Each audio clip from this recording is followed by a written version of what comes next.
जी बिस्मिल्लाहिर्रहमानिर्रहीम। तमाम भाइयों को अस्सलाम वालेकुम। हमें ज्वाइन किया एनपी यादव साहब, तो इन्होंने मुझे कांटेक्ट किया कि मेरे साथ वो बात करने चाहते हैं। मैंने एक वीडियो जारी किया जिसमें मैंने अपना जो डीएनए रिजल्ट है वो पब्लिश किया, तो इस पर ये कुछ कहना चाहते हैं या कुछ सवालात है या कुछ इन्होंने कमेंट्स जो है वो शेयर करना है। तो जी over to you NP Yadav ji. तो क्या हाल है अब्दुल कादिर साहब? उम्मीद आप ठीक होंगे। एक्चुअली क्या है कि मैंने आपने एक लिंक भेजा था वीडियो का जिसमें आपने अपने डीएनए के बारे में बताया था। तो अक्सर यहाँ हिंदुस्तान में, इंडिया में जब कोई बात होती है तो ये कहा जाता है मुसलमानों से कि अ, हिंदुओं द्वारा कि तुम अपना डीएनए चेक कराओ, तुम भी यहीं की पैदाइश हो या तुम्हारे बाप दादा हिंदुस्तानी है। कभी ये तंज के तौर पे भी कहा जाता है और कभी कभी इसलिए कहा जाता है कि लोग अंधे अंधे तौर पर सऊदी अरब और इन देशों की किसी चीज की आवश्यकता से ज्यादा बड़ाई वगैरह करते हैं या फिर उनके कल्चर को कॉपी करते हैं। तो लोग कहते हैं कि अरे भाई तुम अरबी नहीं हो, तुम हिंदू हो, सॉरी हिंदुस्तानी हो, और आपके बाप दादा हिंदू ही था और तुम डीएनए चेक कराओ, तुम यहीं से बिलोंग करते हो, अरब से तुम्हारा कोई लेना देना नहीं है। इस तरह की बातें होती है। फिर आपने बताया कि आपने अपना डीएनए कराया, तो मेरा सवाल ये है कि आपने क्यों और किस लिए और किस तरह से और कहाँ से डीएनए रिपोर्ट बनवाई है? फिर उसके बाद मैं बताऊं कि उस डीएनए रिपोर्ट में क्या है। तो अब आप बोलिए। ये असल में मेरे फैमिली में एक हार्ट प्रॉब्लम का एक इशू है और डायबिटीज़ का भी इशू है। दोनों मेरे माँ बाप वो डायबिटीज़ के मरीज़ है। इतना मतलब सख्त डायबिटीज़ की बात नहीं है, इतना वो सीरियस बात नहीं है, लेकिन फिर भी एक एहतियातन जो है वो इसलिए मैंने किया कि उसमें कुछ हेल्थ रिपोर्ट भी आता है। अभी मैंने उसके लिए पे नहीं किया, लेकिन जैसे मैं पे करूंगा तो वो रिपोर्ट ऑलरेडी मौजूद है। उन्होंने सिर्फ जो है वो पेमेंट वसूल करके फिर मुझे जो है देते हैं कि भाई ये आपका रिपोर्ट है, हेल्थ रिपोर्ट। उसमें सारा पूरा का पूरा तफसील के साथ वो आपको बताते हैं आपके कितने हेल्थ इश्यूज है या क्या क्या खदशात है, क्या क्या अंदेशा है कि आपके साथ क्या हो सकता है फ्यूचर में, जैसे आप बड़े हो जाते हैं, जैसे आपकी उम्र में जो आप बड़े हो जाते हैं। और ये एक मेरा मोटिवेशन था। तो इस पर मैंने वीडियो जो जारी किया उस पर मैंने पूरा जो है वो इंफॉर्मेशन शेयर किया जो उन्होंने मुझे दिया। सारा जो इंफॉर्मेशन यानी कि मैटरनल साइड के और पैटर्नल साइड के जो हैप्लो ग्रुप्स है वो आपको रिपोर्ट देते हैं कि आपके जो एंसेस्ट्री का जो कुछ हिस्ट्री भी वो बताते हैं कि आपके एंसेस्टर्स कौन से इलाके से आए हैं, कहाँ से आए हैं और कितने कितने बरस पहले, मतलब कितने हजार बरस पहले। एक ये भी बताते हैं कि ये जो आपका क्रोमोसोम है, मसलन R5 है, मेरा मैटरनल जो हैप्लो ग्रुप है वो R5 है, ये तकरीबन 55,000 साल पहले ये लोग कहाँ थे, ये आपके एंसेस्टर कहाँ थे। तो ये बहुत इंटरेस्टिंग बात है, इसलिए ये मैंने और इतना वो पैसे की भी बात नहीं है भाई, $150 यहाँ का, तो वो कोई इतनी बड़ी बात नहीं है। तो मैं समझता हूँ कि बहुत और लोग जो है वो ये टेस्ट करना चाहिए ताकि इनके पास जो डेटाबेस है ना वो ज्यादा डिटेल्ड हो, क्योंकि जितने ही ज्यादा लोग करते हैं इसको, उसके डेटाबेस जो है वो ज्यादा वो इंफॉर्मेटिव होता है। जी हाँ, ये तो सही है। ह्यूमैनिटी के भले के लिए हमको अपना डाटाबेस उपलब्ध कराना चाहिए। खैर, तो आपके पिताजी हैदराबाद से बिलोंग करते थे और आपकी माँ पाकिस्तान से। तो मुझे बताइए आपके एंसेंटर्स के बारे में क्या है उस रिपोर्ट में। वैसे तो मैंने वीडियो सुना है लेकिन वो इंग्लिश में है। मैं चाहता हूँ कि आप उर्दू और हिंदी में बताओ कि आपके एंसेंटर के बारे में, ये जो क्या बोलते हैं, पूर्वज, आपके पूर्वजों के बारे में बताओ, कौन है वो लोग। जी ठीक है, मैं इसमें थोड़ा उर्दू में भी एक्सप्लेन, क्योंकि वो वीडियो इंग्लिश में था। तो ये अगर आपको स्क्रीन नज़र आ रहा है, एक सेकेंड, हाँ, ये इसका प्रोफाइल पेज है। तो उस पर मैं सिर्फ इस पर, क्योंकि मेरा ख्याल आपका ज़्यादा इंटरेस्ट इस चीज़ में होगा कि एंसेस्ट्री का जो कॉम्पोजिशन है। अच्छा, उस पे हम जाते हैं तो हाँ जी, ये देखो, ये एक साथ साथ एक मैप भी है और ये मेरा प्रोफाइल है। इस पर ये जो सर्कल है ना, इस पे आप देख रहे हैं, ये जो ग्रीन देख रहे हैं, ये मेरे एंसेस्ट्री के कंपोनेंट्स है और ये जो लाइट ग्रीन है ये ज्यादा है। अब इसके मुताबिक जो है 84.3% जो मेरा एंसेस्ट्री है वो नॉर्दर्न इंडियन एंड पाकिस्तानी, और वो भी इन्होंने पॉइंट किया पंजाब से। तो या ये जो शेड ऑफ ग्रीन है बेसिकली मेरा मोस्टली जो मेरा डीएनए है ना, यानी 84% वो इस इलाके से मेरे एंसेस्टर्स कर ये बता रहे हैं। फिर 5% जो है वो इस इलाके से हैं, 5%। ये जो आपका लिस्ट कर रही है, अच्छा ये 5% का हो गया। अब हम हैं अब मेरा, चूंकि मेरा वालिद साहब का ताल्लुक हैदराबाद से है, तो उधर की भी मिक्सिंग का वजह से मेरा कुछ एंसेस्ट्री वो साउथ इंडियन है, वो 9% है, 9.2% है। और वो भी जो है अपना ज़्यादातर तेलंगाना से, ये जो हैदराबाद में आता है, तो मेरे वाले साहब का पैदाइश हैदराबाद से है, उनका फैमिली हिस्ट्री हैदराबाद है, लेकिन सिर्फ 9% की बात है। तो इससे मैंने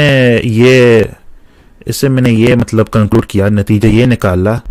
साहब भी, आप भी इस पर अगर अपने राय पेश करना, आप भी पेश करें कि इस पर मेरे साहब के एंसेस्टर्स भी इधर नॉर्थ से और वो आबाद हो गए बाद में, लेकिन कुछ मिक्सिंग है उनके फैमिली हिस्ट्री में, तो कुछ हिस्ट्री उनके कुछ एंसेस्टर इधर से हैं और कुछ इधर नॉर्थ में हैं। तो जी ये बात है जी। तो इसका मतलब है कि आपका या तो थोड़ा बहुत तो नॉर्थ ईस्ट इंडिया से है, कुछ साउथ से है, लेकिन ज्यादातर आपका है नॉर्थ इंडिया से, जहां पर मैं रहता हूँ। ठीक है, कुछ पाकिस्तान के इलाका भी आता है इसमें। तो एक बात तो क्लियर हो गई कि मेरे ख्याल से आपके सऊदी अरब या फिर इस साइड से आपका कोई लेन देन है नहीं डीएनए के तौर पे। तो एक्चुअली में क्या है ना कि हमारे यहाँ पर बहुत से मुसलमान हैं जो अपने आगे सैयद वगैरह लगाते हैं और वो मानते हैं कि वो मोहम्मद साहब के वंश में से हैं और उनके मतलब अंदर मोहम्मद साहब की खानदान का खून दौड़ रहा है, जबकि दिखने में और हर तरह से वो इंडियन ही लगते हैं। आपको ये क्या कहना है कि जो सैयद नाम के आगे लगता है, इससे क्या ये साबित होता है कि वो अरबी हैं? क्या मतलब निकलता है सैयद लगाने से? देखिए, पहली बात यह है कि मैं खुद सैयद नहीं हूं, ना मैं कुरैशी, ना मैं फारूकी, ना सिद्दीकी, ना अंसारी, ना ये जितने हैं जो जो लोग दावे करते हैं कि भाई, मसलन कुरैशी ये कहते हैं कि भाई हम कुरैश के औलाद में से हैं, या जो ये फारूकी है वो कहते हैं हम हजरत उमर के औलाद में से, ये जो सिद्दीकी है कहते हैं हम हजरत अबू बकर सिद्दीक के औलाद में से, या सैयद है वो कहते हैं हम फातिमी सैयद है, या मुख्तलिफ किस्म के सादात के ब्रांचेस है, या ये जो मुगल है, कुछ लोग मिर्जा जो कैस्ट है वो मुगल होते हैं ज्यादा, बरलास मुगल तैमूर के औलाद में से, या कुछ लोग वो खान है वो पठान है। अब मैं इनमें से कुछ नहीं हूं, तो इसलिए मेरे जो रिजल्ट्स है वो शायद एक्सपेक्टेड है। अब वो लोग अगर वो डीएनए करते हैं तो फिर हम देखेंगे कि भाई इनमें कितना सच्चाई है। मसलन मैं बहुत ज्यादा सादात को जानता हूं, ऑनलाइन भी जानता हूं, रियल लाइफ में भी जानता हूं सादात है। अब उनके डीएनए टेस्ट को मैं, चलो आज इंटरेस्ट पैदा हो गया, मैं यूट्यूब पर सर्च करूंगा कि भाई सैयद ने डीएनए टेस्ट किया है तो उनके कितना डीएनए का कॉम्पोजिशन, एंसेस्ट्री कॉम्पोजिशन वो अरब है। वो तो देखने वाली बात है, हम देखेंगे। अब आप कहते हैं कि देखने में तो वो हमारे तरह देखते हैं, लेकिन ये कोई दलील नहीं है, इसलिए कि भाई आप यूरोप के जो यहूदी है ना उनको भी देखें, वो बिल्कुल गोरे अंग्रेज की तरह लगते हैं, लेकिन उनका डीएनए टेस्ट से पता चलता है कि देखने में, इसलिए वो कुछ थोड़ा सा एक कंट्रीब्यूशन है यूरोप में, लेकिन उनका अक्सर जो एंसेस्ट्री है वो मिडिल ईस्ट से है, वो इसराइल से है। देखने में तो बिल्कुल अंग्रेज लगते हैं, गोरे लगते हैं या उनसे करीब लगते हैं, लेकिन ये फिनोटाइप इसको कहते हैं, फिनोटाइप और जीनोटाइप जो है वो उनको मिक्स नहीं करना चाहिए। जी आप करें बात। चलो, अब आप तो कम से कम खुद को हिंदुस्तानी समझेंगे। खैर, इसके अलावा सर वो मुझे पूछना था, ये जो तालिबान की गवर्नमेंट आई है अफगानिस्तान में, तो आप इस गवर्नमेंट किस नजरिए से देख रहे हो? तालिबान के आप सपोर्टर हो या फिर आप तालिबान के खिलाफ?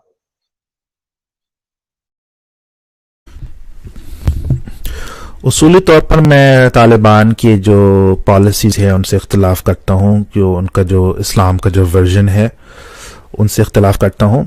लेकिन मैं समझता हूँ कि वो जो गुज़श्ता हुकूमत थी, जो काबुल वाला जो रजीम था अशरफ गनी और हामिद करज़ाई, उनसे तो बेहतर इसलिए है कि वो लोग तो बिल्कुल जो है वो नाकाम निकले और बिल्कुल जो है नालायक निकले।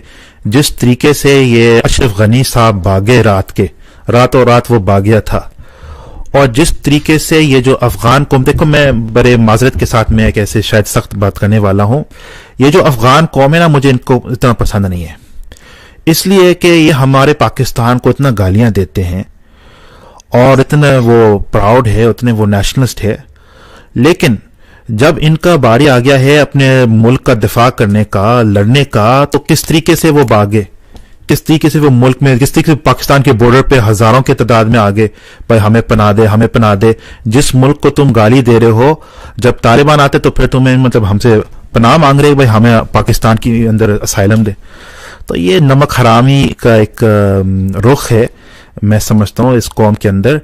मैं तालिबान को पसंद नहीं करता हूँ, लेकिन तालिबान इस कौम को सबक सिखाएगा जरूर, जो मैं चाहता हूँ कि इनको सबक सीखना चाहिए और इनके अंदर गैरत होना चाहिए कि भाई हम हमारे इतना बड़ा फौज था, 3 लाख का फौज था उनके पास, और सबसे जदीद असले अमेरिका ने उनको सप्लाई किया, अमेरिका उनको बैक कर रहा था, और किस तरीके से उन्होंने शिकस्त खाया। और तालिबान जो है वो जो चप्पल पहने वाले जो लोग हैं उन्होंने उनको शिकस्त दी है। कितनी शर्म की बात है। तो इस कौम को सबक सिखाना चाहिए था। तो इस नजर से मैं इस चीज को देखता हूं। जी शायद कुरानस भाई भी इस पर अपना राय पेश करेंगे, वो भी पाकिस्तानी है। अच्छा, एक मिनट सर, आपने अगर हिस्ट्री पढ़ी होगी तो आपको पता होगा कि वो जो पहले अनडिवाइडेड इंडिया था, तो पाकिस्तान में जो हिस्सा है वो भी इंडिया का क्षेत्र था। तो जब बाहर से इन्वेडर आते थे, इन्वेड करते थे, तो सबसे ज्यादा लूटपाट इस एरिया की होती थी जो पंजाब है, जिसका लगभग 60% से हिस्सा फिलहाल पाकिस्तान में है और 40% हिंदुस्तान में है। और ज्यादातर इन्वेडर्स के खिलाफ जब राजपूतों की या इनकी फौज यहाँ पे लड़ती थी पानीपत में, ये हरियाणा में है, हरियाणा और पंजाब दोनों साथ साथ में, दोनों स्टेट। तो पानीपत की 3 लड़ाइयां बहुत मशहूर हैं। मेरा कहने का मतलब ये था कि जो भी इन्वेजन होता था इंडिया पे, यहाँ से तुर्कों की तरफ से या फिर अफगानिस्तान में ये जो बाबर उबर ये उधर के है ना, कजाक और वगैरह, तो इस क्षेत्र को लूटते थे। कहावत ये है पंजाबी में, जिसको मुझे बोलना नहीं आता, लेकिन उसका मफहूम ये है कि जो खा पी लिया वो अपना, और जो बच गया उसको वो लूट ले जाएगा, जो भी इन्वेटर आएगा, अफगानी वगैरह वगैरह। तो कुछ थ्योरी इस प्रकार की हैं इस वक्त कि ये पहली बार हुआ है कि अब इस बार इंडिया की तरफ से अफगानिस्तान की तरफ इन्वेड किया गया है। लोग कह रहे हैं कि ये जो तालिबान है ये एक्चुअली देवबंद को मानते हैं, और इनमें ज्यादातर जो 50-60 हजार उनके लड़ाका हैं, उनमें से लगभग आधे लड़ाका पाकिस्तान से बिलोंग करते हैं। तो इस बार इस तरफ से उस तरफ इन्वेजन हुआ है। कहने का मतलब है अफगानिस्तान का तालिबान से कोई लेना देना नहीं, तालिबान ने एक प्रकार से अफगान सोयल को इन्वेड किया है। तो हिस्ट्री बदली है इस बार। तो आप क्या मानते हैं कि ये, क्योंकि पख्तूनों का एरिया पाकिस्तान में भी है और कुछ अफगानिस्तान में है, लेकिन अगर पूरे का कंप्लीट अफगानिस्तान पर तालिबान राज करता है तो इसका मतलब ये है कि पख्तून राज कर रहे हैं उधर। तो क्या हम इसको ऐसे देख सकते हैं कि इस बार इस तरफ वालों ने इन्वेजन किया है? जी ये किसी हद तक आपकी बात सही है, क्योंकि तालिबान असल में पाकिस्तान के ही बंदे हैं, ये पाकिस्तान के ही एजेंट्स है यूँ समझे। तो एक तरीके से पाकिस्तान का एक सॉफ्ट एनेक्सेशन है अफगानिस्तान को, अपने अब समझे कि एक इजाफा किया है पाकिस्तान के अंदर, ये एक मजीद सूबा बनाया गया है, एक सॉफ्ट सूबा आप यूँ समझे कि एक सॉफ्ट एनेक्सेशन है। इसमें यह मालूम होता है कि अफगान जो कौम है ना, जो अफगान जो वतन प्रस्त है, जो कौम प्रस्त लोग है, नेशनलिस्ट है, वो इससे बहुत जल रहे हैं, बहुत जल रहे हैं इससे, और वो उस चीज़ को बर्दाश्त नहीं कर सकते कि भाई पाकिस्तान का अब कंट्रोल है अफगानिस्तान में तालिबान के ज़रिए से। तालिबान एक मजहबी एक तबका है, वो इतना कौम प्रस्ती और वतन प्रस्ती मेरे ख्याल में उनमें नहीं है, कि ठीक है वो ज़्यादा पख्तून ही है, लेकिन उनके वफादारियाँ जो है वो पाकिस्तान के साथ है। तो ये एक चीज़ है जो दूसरे अफगान है वो उसको बर्दाश्त नहीं करते। अब देखो मैं आपको याद दिलवाता हूँ, आपको याद होगा 15 अगस्त जब तालिबान वो प्रेसिडेंशियल पैलेस के अंदर दाखिल हुए, उसी पैलेस में जब जिधर अशरफ गनी उसी रात पहले वो तकरीर कर रहा था कि नहीं जी हम तो लड़ेंगे, हम तो काटेंगे इनको, हम तो अपने दिफा करेंगे, रातों रात वो गायब हो गया। और उसी कुर्सी पे वो तालिबान जो है वो आ रहे थे, उनके जो नौजवान और फाइटर्स और बारी बारी पे वो कुर्सी पर बैठे थे और तस्वीर खींच रहे थे और वगैरह वगैरह। अब उन्होंने उनमें से एक तालिबान कमांडर ने इशारा किया कि वो जो अफगान का जो झंडा है उसको रिमूव करो। तो अफगान का झंडा को प्रेसिडेंशियल पैलेस है, वो जो झंडा अब जो वाला ना, वो लाल और काला और सब्ज का जो रंग वाला तिरंगा जो उनका है, उसको जो है उन्होंने लपेट लिया और उस पर रखा, मैंटल पर रखा। तो अफगानियों के लिए इतना बड़ा इंसल्ट था, इतना बड़ा इंसल्ट था उनके। और आप जानते कि वो कितने प्राउड है, वो कितने जो है वो एक अपना नेशनलिस्ट कौम है, इतना बड़ा इंसल्ट किया, वो भी लाइव टीवी पर, अल जजीरा पर मैं देख रहा था। तो मैं बड़ा खुश था इस पर कि यार इनको सबक सिखाया गया सही तरह। क्या ख्याल है? तो आप अफगान नेशनलिज्म के खिलाफ हैं। देखो बात ऐसी है कि सर जी, ये आपने कहते रहते हैं कि लोग अफगान कभी हारे नहीं, और तालिबान ने अमेरिका को हराया है। मुझे नहीं लगता कि तालिबान ने भी अमेरिका को बिल्कुल भी हराया हो। ये कोई जीत नहीं होती है कि आपने लाखों बंदे मरवा लिए और वो अपनी मर्जी से गए उड़कर। मतलब थोड़ा बहुत फर्क हो तो भी चल जाए कि भाई इनके 1000 मरे हों और उनके 500 आधे भी मरे हो तो भी कह सकते हैं कि भाई ये जंग कोई जंग थी। लेकिन यहाँ पर तो सारे मरे अफगान हैं, और अमेरिका के कितने सोल्जर मर गए होंगे, कुछ चंद हजार मरे होंगे। तो ये तालिबान की जीत में इसको बिल्कुल भी नहीं समझता। लेकिन चूंकि आप इतिहास के बारे में जानते हो सब कॉन्टिनेंट के, तो अफगानिस्तान में क्या होता है ये इंडिया के ऊपर सीधा सीधा असर डालता है। और हमारे ऊपर जो इन्वेस्ट हुआ है उसमें भी इस क्षेत्र का बहुत बड़ा हाथ रहा है। और कहते हैं कि अगर, खैर उस बात को मैं नहीं छेड़ूंगा, लेकिन फिलहाल बस मैं इतना जानना चाहूंगा आपसे कि पाकिस्तान में ट्विटर के ऊपर लोगों ने अफगानिस्तान में तालिबान को अंधाधुंध तरीके से सपोर्ट किया है। तालिबान के खिलाफ ट्विटर पे कुछ लिखते हैं तो पाकिस्तानियों के जवाब आते हैं, वो डिफेंड करते हैं तालिबान को। लेकिन जब आप उनसे पूछते हो कि क्या फिर तालिबान पाकिस्तान पर शासन करे इसी तरह से आकर तो फिर ठीक है, तो वो कहते हैं नहीं हमारी पाक आर्मी है, उनकी हिम्मत नहीं होगी, ये नहीं होगी। तो ये जो दोगला रवैया है कि अफगानिस्तान में जब तालिबान ने कब्जा कर लिया है तो पाकिस्तानी सेलिब्रेशन कर रहे हैं, और जब उनसे ये पूछा जाता है कि वही तालिबान पाकिस्तान पर आकर शासन करे तो फिर वो मतलब एक प्रकार से हमारी आर्मी और गाड़ी गलौज इस पे आ जाते हैं। तो इस दोगले रवैये के बारे में आप क्या कहोगे?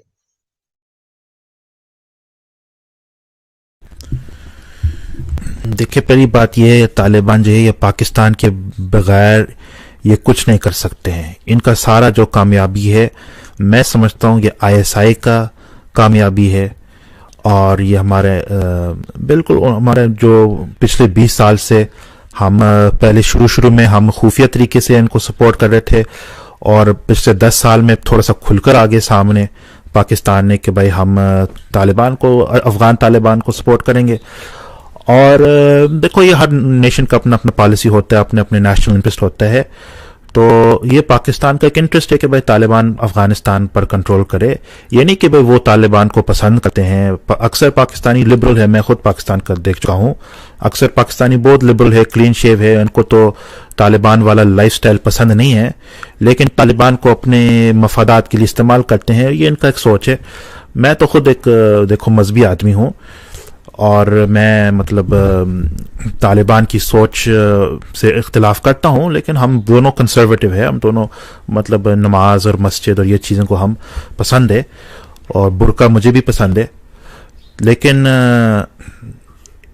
ये जो है कि तालिबान पाकिस्तान में आ जाए, वो पाकिस्तान ऐसा नहीं है, क्योंकि पाकिस्तान अफगानिस्तान से बहुत मुख्तलिफ है इस लिहाज से कि भाई पाकिस्तान में बहुत सारे फ़िरके हैं, मुसलमान के बहुत सारे फ़िरके हैं। अफगानिस्तान तो मतलब 90% सुन्नी है, इधर पाकिस्तान में शिया भी है, सुन्नी भी है, इस्माइली भी है, अहमदी भी है।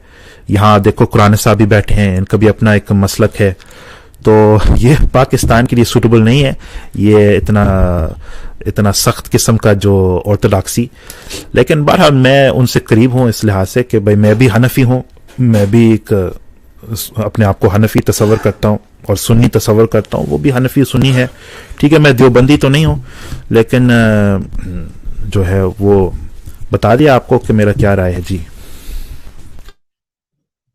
टीटीपी यानी तहरीक तालिबान पाकिस्तान और टीटीए तहरीक तालिबान अफगानिस्तान, इन दोनों में आप कुछ फर्क समझते हैं? दोनों सेम है? देखो मैं समझता फर्क इसलिए है कि टीटीपी का लड़ाई वो एक मुसलमान रियासत के साथ है, पाकिस्तान के साथ है। अफगान तालिबान की लड़ाई किन के साथ था? अमेरिका के साथ था, जो गैर मुस्लिम एक ताकत है, बैरूनी ताकत है, जो फॉरेन है। अब ये एक अलग बात है कि मैं समझता हूँ अमेरिका भी तालिबान के पीछे है, अफगान तालिबान। अमेरिका ने उनके साथ कोई मुआहदा तो किया है ना कि भाई चलो तुम लोग जो संभाले मामलात को इधर अफगानिस्तान में, हम जो है वो ऑफिशियली आपके खिलाफ होंगे, ऑफिशियली आपको रिकॉग्नाइज नहीं करेंगे, लेकिन हम जो है बंद दरवाजे के पीछे सारे मामला चलते हैं। और मेरा ख्याल यही अमेरिका का मकसद है कि भाई तालिबान जो है वो अफगानिस्तान को कंट्रोल करेंगे, और कुछ साल के बाद, कुछ शायद 10 साल 15 साल बाद वो कहेंगे भाई तालिबान भी हमारे लिए कुछ काम करे, यानी चाइना को तंग करे। जो अमेरिका का असल मकसद है वो चाइना को तंग करने का है। तो हो सकता है ये भी इनका एक फ्यूचर का प्लान है कि तालिबान को भी हम इस्तेमाल करेंगे चाइना को तंग करने के लिए। ये भी मुझे लगता है कि ऐसा हो सकता है। लेकिन टीटीपी का ये मसला है कि भाई वो पाकिस्तान के साथ लड़ रहे हैं, और अफगान तालिबान जो है वो पाकिस्तान के साथ है, वो बल्कि वो तो पाकिस्तान का ही एक बनाई चीज है। तो ये एक फर्क है, बहुत बहुत अहम फर्क है। पाकिस्तान की इस्लामाबाद में एक मस्जिद है, लाल मस्जिद, उसका जो मौलाना है अब्दुल अजीज, तो अब्दुल अजीज ने बोला है कि उसने एक वीडियो जारी किया है, उसमें उसने बोला है कि उसने 1 लाख के करीब सुसाइड बॉम्बर अफगानिस्तान के तालिबान को सप्लाई किए हैं, जो पाकिस्तान से वहां गए हैं। और उनका ये जो रिजीम चेंज हुआ है अफगानिस्तान में, उसमें बहुत बड़ा हाथ है। फिर इसके आगे वो कहते हैं कि हमें लगभग 75 लाख के आसपास कुछ लाखों सुसाइड बॉम्बर और बनाने चाहिए, ताकि उनके जरिए हम पूरी दुनिया में इस्लाम फैला सके, कब्जा कर सके। लाखों में हिंदुस्तान में सुसाइड बॉम्बर बनाने चाहिए, अमेरिका में भेजने चाहिए, मतलब पूरी दुनिया में लाखों सुसाइड बॉम्बर बनाकर हमें भेजने चाहिए।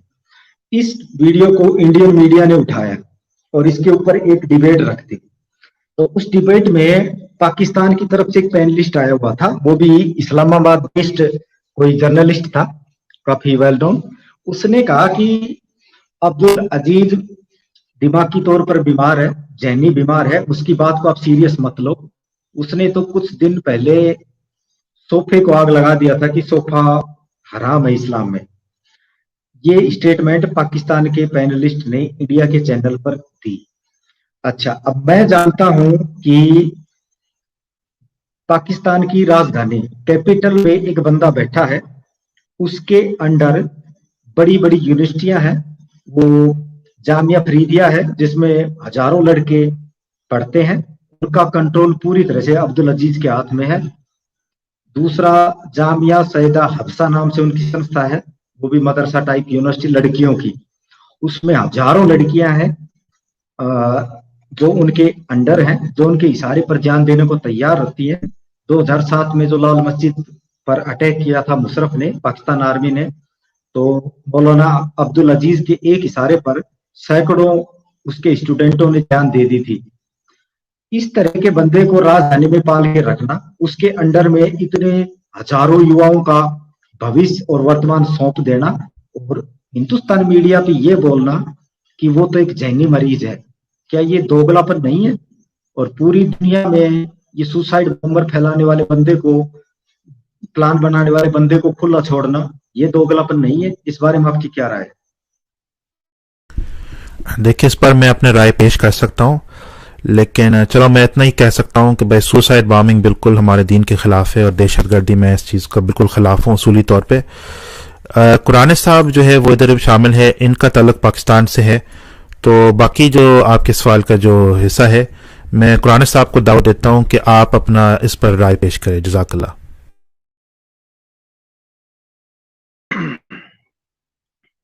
अस्सलाम वालेकुम। जी, तालिबान के मतलब बात चल रही है। तालिबान की हुकूमत को मैं भी ठीक नहीं समझता। मैं भी समझता हूँ कि तालिबान जिस तरह से हुकूमत को चलाएंगे, जैसे तवक्को की जा रही है, तो वो अपने मुल्क को बर्बाद कर बैठेंगे। तो बस दुआ की जा सकती है कि अल्लाह ताला इनको हदायत दे, इनको एक मस्बत सोच के साथ हुकूमत के काम चलाने की तौफीक दे दे। और इस तरह का जो तशद्दुद पसंद माशरे होते हैं, वो उसकी रीजंस होती हैं। एक तो ये होता है कि उनके ऊपर बहुत जुल्म का रवाज होता है, यानी घरेलू तशद्दुद से लेकर माशरे माशरे के अंदर भी नाहमवारियां होती हैं, और उन लोगों के लिए मार धाड़ के अलावा कोई और वे आउट नजर नहीं आ रहा होता। तो फिर वो अपनी जिंदगियों को ऐसा ही बना लेते हैं कि वो ग्रुप्स बनाते हैं और कबायली निज़ाम जो है वो कायम करते हैं। छोटे-छोटे ग्रुप्स फिर बड़े ग्रुप्स के साथ मिल जाते हैं। तो ये एक जत्था बन गया है, और इन्होंने कंट्रोल भी हासिल कर लिया है अफ़गानिस्तान के ऊपर। लेकिन इन लोगों को अभी हुकूमत चलाने की, टैक्सेशन सिस्टम या बिजली के निज़ाम को, डाकखाने के निज़ाम को, दूसरी चीज़ों की अभी कोई समझ नहीं है। इनको सिर्फ़ बंदूक चलाना आती है। लेकिन कोई बात नहीं, ये लोग सीख सकते हैं। मुस्तकबिल में तवक्को कर सकते हैं कि इनको जब इक़्तिदार मिल जाएगा, तो फिर इनको इक़्तिदार को कायम रखने के जो लवाज़िमात हैं, उसकी भी कुछ ना कुछ समझ-बूझ आ जाएगी। और ये तो अब जिस स्टेज पर पहुँच चुके हैं, तो पहुँच चुके हैं। आगे अगर इनकी औलादें जो हैं, वो दुनियावी तालीम जिसमें आईटी की टेक्नोलॉजी से मुतल्लिका चीज़ें हैं, जब वो इसकी तरफ दाखिल होंगी, और यकीनन होंगी, इसके बगैर माशरे आगे नहीं बढ़ेंगे अफ़गानिस्तान के भी। तो फिर ऐसा वक़्त आएगा अनकरीब कि ये अक़वाम जो है, ये बाइज़्ज़त माशरा है। यानी ये एक यूरोप की कंट्री बनने की सलाहियत रखती है, जैसे यूरोप की कंट्रीज़ हैं, आज़ादियाँ हैं वहाँ पर। तो ये जो लोग हैं, वो जेनेटिकली देखे जाएँ तो ये आम अफ़राद जितने भी हैं, अक़वाम हैं दूसरी, उनसे आला हैं। इनके कद हाई होते हैं, हाथ पैर मज़बूत होते हैं, रंग सफ़ेद होते हैं। तो ये खूबसूरत लोग होते हैं जिस्मानी हिसाब से। लेकिन जिस कोड ऑफ कंडक्ट की तरफ ये बढ़ चुके हैं, तो वो कोड ऑफ कंडक्ट जो है वो दुनिया के लिए एक्सेप्टेबल नहीं है, इसलिए ये दुनिया इनको अपने लिए एक खतरा समझती है। लेकिन ये ज़हानत में, और जो ज़हानत में ये किसी से कम नहीं है। इसलिए मैं उम्मीद करता हूँ कि जैसे अगर इनके पास कुछ चंद साल इक़्तिदार रहा, 10 या 20 साल के करीब, तो जो नई जनरेशंस आएंगी, बाहोश किस्म की जनरेशंस, वो इनसे बहुत मुख्तलिफ होंगी, और वो तरक्की करते करते इस मंजिल पर जरूर पहुंच जाएंगी कि वो इनको खैमों से निकाल कर तो शहरी आबादियों के अंदर दाखिल करें, हाई राइज बिल्डिंग्स के अंदर इनको दाखिल करें, और जो बंदूक के निज़ाम से निकाल कर इनको मुनज़्ज़म अफवाज की निज़ाम में दाखिल करेंगे। और तालीम का यहाँ पर ज़रूर दौर दौरा हो जाएगा। ऐसा नहीं है कि ये जिस तरह से इस वक़्त हमें नज़र आते हैं, इसी तरह से रह जाएँगे। क्योंकि इसकी मिसालें अरबों के अंदर देखें, तो अरबों के भी यही हालात थे। वहां पर भी इसी तरह के कबायली सिस्टम्स थे, जहालत थी और कोई मुनज़्ज़म निज़ाम नहीं था। रसूल पाक सल्लल्लाहु अलैहि वसल्लम ने जब उनको कुरान पाक की रोशनी दी तो रफ्ता रफ्ता उनके अंदर वो तब्दीलियां आई। और अभी भी जो लोग इतराज करते हैं कि मुसलमानों ने बहुत जंगें की, ये तो अरब मिजाज था जिसने जंगें की, ये दीन का मिजाज नहीं था। दीन तो बार बार या अय्युहल्लज़ीना आमनू कहता है, जिसका मतलब होता है ए सिविल सोसाइटी, पुरअमन लोगो, अमन के दाई लोगो। आमनू का वाज़ेह मतलब है अमन, अमन चाहने वालों। तो इस्लाम का तो मुद्दा ये था कि सोसाइटी के अंदर, माशरे के अंदर, मुल्क के अंदर अमन हो और सब लोग जो है वो बराबर के और बाइज्जत मुकाम के ऊपर खड़े हों और उनको रूल ऑफ लॉ के तहत एक तंजीम के साथ चलाया जा सके और एक मरकजी हुकूमत हो उनके अंदर जो उनके फैसले करती हो। तो उसके लिए एक पूरा एक निज़ाम है जिसमें हज का है, सलात का है, जिसको आप जमहूरियत कहते हैं वो दरअसल सलात है, जिसको आप अक़वाम मुत्तहिदा कहते हैं वो मेरे नज़दीक हज का एक निज़ाम है, जिसके अंदर उस ज़माने के अंदर जब लोग आया करते थे तो वो अपने-अपने इलाकों से शिकायतें गवर्नर्स के मुतल्लक पेश किया करते थे और वो शिकायतें सुनी जाती थीं और उसके मुताबिक उनको अदल और इंसाफ दिया जाता था। तो ये सारी तारीख से हमें ये चीज़ें नज़र आती हैं। तो इसी तरह से ये जो कबायली अफ़गान हैं, ये भी आहिस्ता-आहिस्ता इन चीज़ों को समझ आएँगे। आखिर ये कुरान पढ़ते हैं, अभी जंगों के अंदर रहे हैं, तो इन्होंने मुकम्मल तालीम नहीं ली होगी और अगर ली भी होगी तो वो महदूद लोगों से, जो उनके अपनी मस्जिदों के मौलवी हैं और उनकी जो तालीम उनको दी जाती है, उसी के ऊपर इनका इक्तफ़ा होगा। तो जब ये पूरी सोसाइटी में आएँगे, जब इनके नज़दीक हर तरह के मौक़िफ़, हर तरह के लोगों के तहफ़्फ़ुज़ात, उनके आइडियाज़ उनके सामने पेश कर दिए जाएँगे, तो वो उनमें से सही चीज़ को ज़रूर मुंतख़िब कर लेंगे। तो ये मेरा ख़्याल है इस चीज़ के बारे में। तो मैं मायूस नहीं हूँ, मैं नाउम्मीद नहीं हूँ कि तालिबान अपनी हालत को तब्दील करेंगे। मेरा ख़्याल है कि तालिबान ज़रूर अपनी हालत को तब्दील करेंगे, क्योंकि जब किसी के ऊपर ज़िम्मेदारी पड़ती है, तो उसको अपनी हालत को सुधारना पड़ता है। वो जैसे था वैसा ही नहीं रह सकता, उसको अपने मिज़ाज में तब्दीली लानी पड़ती है, तो ये भी अपने मिज़ाज में तब्दीली लाएँगे। जहाँ तक इनके अब्दुल अजीज के बद बारे में बताओ सर। अब्दुल अजीज के बारे में बताओ, माफिया है या फिर वो कोई इस्लाम से कुछ उसका लेना देना है? जी, अब्दुल अज़ीज़ के बारे में जो कुछ आपने बताया है वो मैं कुछ नहीं उनमें से जानता। पाकिस्तान के अंदर दहशतगर्दी की जो वजूहात हैं वो जमहूरियत का ना होना होता है। जब मुल्क के अंदर जमहूरियत नहीं होती तो फिर ये ऐसा होता है। फिर लोग जो हैं वो भी सपोर्ट करते हैं इस तरह के लोगों को जो दहशतगर्दी की कार्रवाइयाँ करते हैं और दहशतगर्दों को आम अपने सपोर्टर्स मिल जाते हैं, हुकूमत के खिलाफ आवाज़ उठाने वाले, और फिर हुकूमत को गिराने के लिए ये हरबे किए जाते हैं। तो ये मैं अब्दुल अजीज को नहीं इसमें कसूरवार समझता। इसमें मैं समझता हूँ कि जब मुल्क के अंदर जमहूरी निज़ाम नहीं होता, सिविल सोसाइटी आज़ाद नहीं होता, अदलिया अपना काम ठीक से नहीं कर रही होती और मुल्क के कवानीन भी ऐसे होते हैं जो ड्रैकोनियन लॉज़ की शक्ल के होते हैं, लोगों को मजबूर रखते हैं कि वो अपने हकूक से दस्तबरदार रहें। अभी आप देखें कि 45,000 4500 4,500 इतने प्लाट्स जो हैं वो उन्होंने कुरानदाजी करके सरकारी मुलाजमों ने आपस में बांट दिए, हालांकि वो सब अवाम का हक था।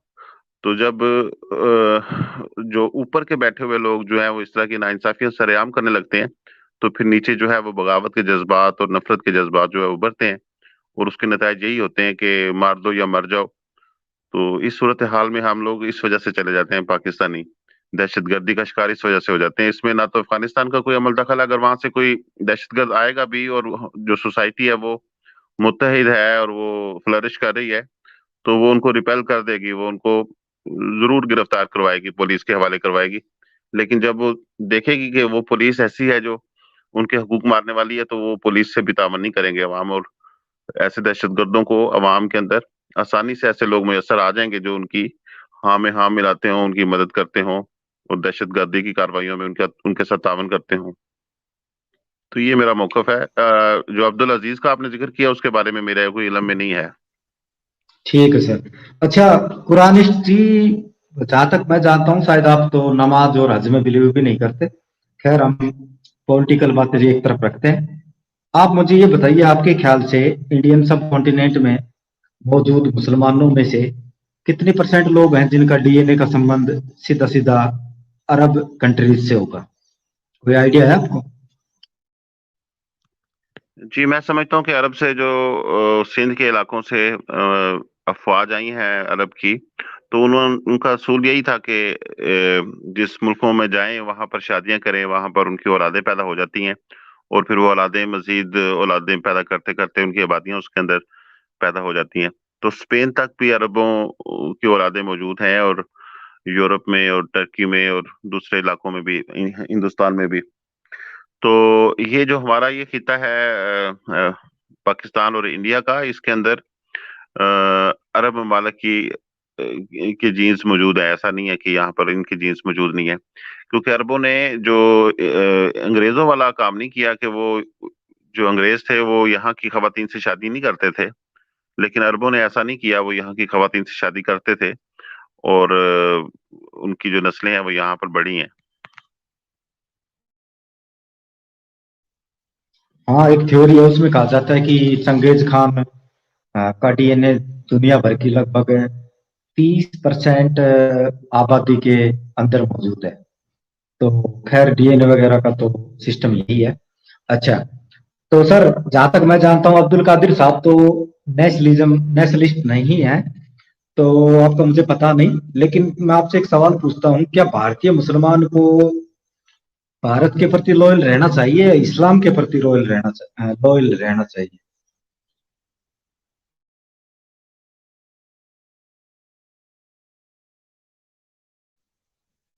कुरानिस्ट साहब, आपसे था ही क्वेश्चन। जी, आपने मुझसे पूछा है? आपने जरा सवाल दोबारा से रिपीट कर दें प्लीज। हिंदुस्तानी मुसलमान को हिंदुस्तान के प्रति लॉयल होना चाहिए या इस्लाम के प्रति लॉयल होना चाहिए? जी, ये दोनों चीजें एक दूसरे से मुतजाद नहीं है, इसलिए ये सवाल आपका ठीक नहीं है। हमारे जो मुसलमान भाई हैं उनके पास एक हदीस है जिसमें है कि वतन से मोहब्बत ईमान का हिस्सा है। तो उनका उनके लिए अपने वतन से, अपनी रियासत से सर, मोहब्बत रखना। एक सेकंड सर, आप तो हदीस मानते नहीं ना। मैं आपकी राय जानना चाहता हूँ, मुसलमानों की जो आम मुसलमानों की राय है उसके बारे में नहीं पूछना, आपकी राय में क्या होना चाहिए? जी, मेरी पर्सनल राय ये है कि जो आपने दो ऑप्शंस दिए हैं मैं इनको मिक्स नहीं कर सकता हूँ कि भाई वो उनको इस्लाम के साथ बगावत करके तो हिंदुस्तान के साथ मिल जाना चाहिए, ऐसी मैं बात नहीं कर सकता आपके साथ। ये दोनों चीजें आपस में टकराती नहीं है। मेरी राय ये है कि ये दोनों चीजें आपस में टकराती नहीं है। इस्लाम से मोहब्बत का तकाजा यही है कि वो हर फर्द जो है वो अपने वतन से भी मोहब्बत करे, रिगार्डलेस के दूसरे लोगों का रिलीजन क्या है। इससे कोई फर्क नहीं पड़ता है।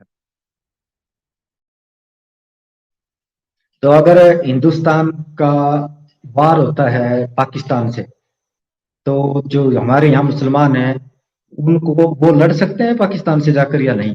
ये कुरान की रोशनी में बताओ मुझे। जी, अब के जो फौजें हैं वो तो रिबोट की तरह से हैं, वो तो ना मजहब देखती हैं, ना वो कोई कायदा कानून देखती हैं, ना वो ये देखती हैं कि कौन किससे ज्यादती कर रहा है। तो वो रोबोट की तरह से वर्क करती हैं।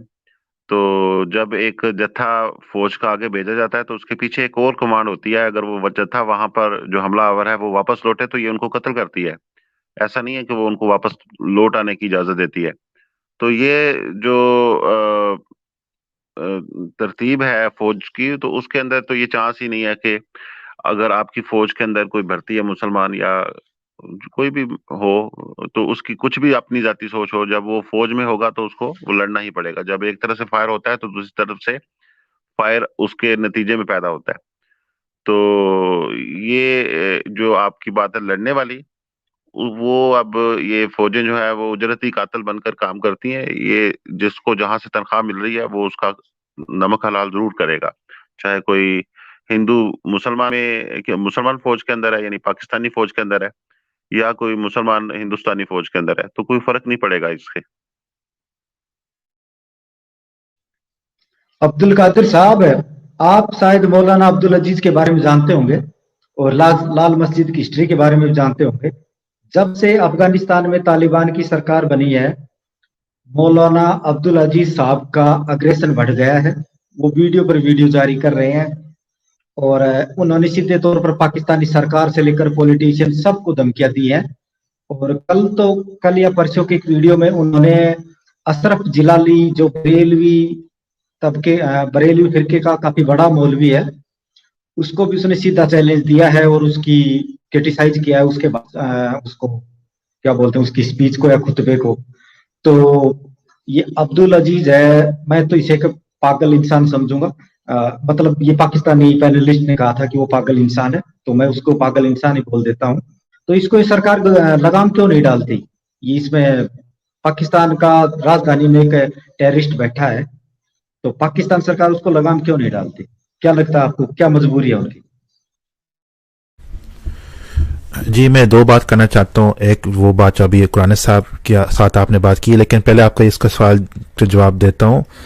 मौलाना अब्दुल अजीज वाकई एक ज़हनी मरीज आदमी है। मुझे भी लगता है कि ये बंदा ठीक नहीं है और इसका हिस्ट्री बड़ा शर्मनाक हिस्ट्री है। जिस तरीके से देखो, उसका भाई भी दहशतगर्द था, लेकिन कम से कम भाई के अंदर थोड़ा सा वो आप कह सकते हैं गैरत था कि इसने अपने ही स्टैंड लिया और मरा था उसमें लाल मस्जिद का ऑपरेशन में। लेकिन ये जो अब्दुल अजीज है, इसका किरदार बहुत शर्मनाक है कि किस तरीके से इन्होंने बुर्का पहनकर वो भाग गया मैदान से। तो इससे मालूम होता कि आदमी का किरदार ठीक नहीं है। अब इसके जो बातें हैं, इस पर जो लोग इसको सीरियस लेते हैं, वो किस किस्म के लोग हो सकते हैं?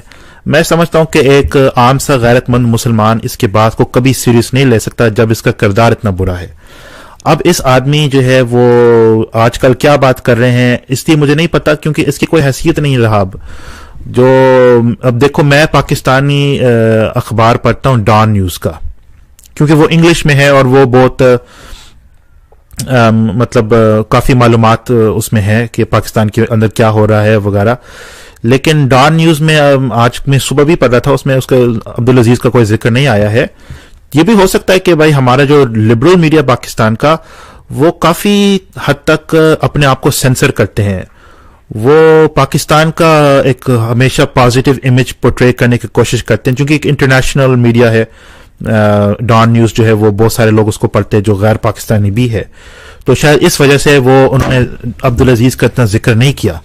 लेकिन दूसरे जो आपने नाम लिया अशरफ आसिफ जलाली, तो अशरफ आसिफ जलाली का बयान मैंने सुना है, क्योंकि अब जो है ना, देखो ये जो अब्दुल अजीज और ये जो लोग हैं ये पुराने हो गए, इनको कोई ज्यादा लोग नहीं सुनते। अब जो है ये बरेलवी के जो मौलवी है, लोग उनको ज्यादा सुनते हैं, जैसे कि वो खादिम रिजवी, अब तो वो वफात पा गए, लेकिन लोग उनको सुनते हैं।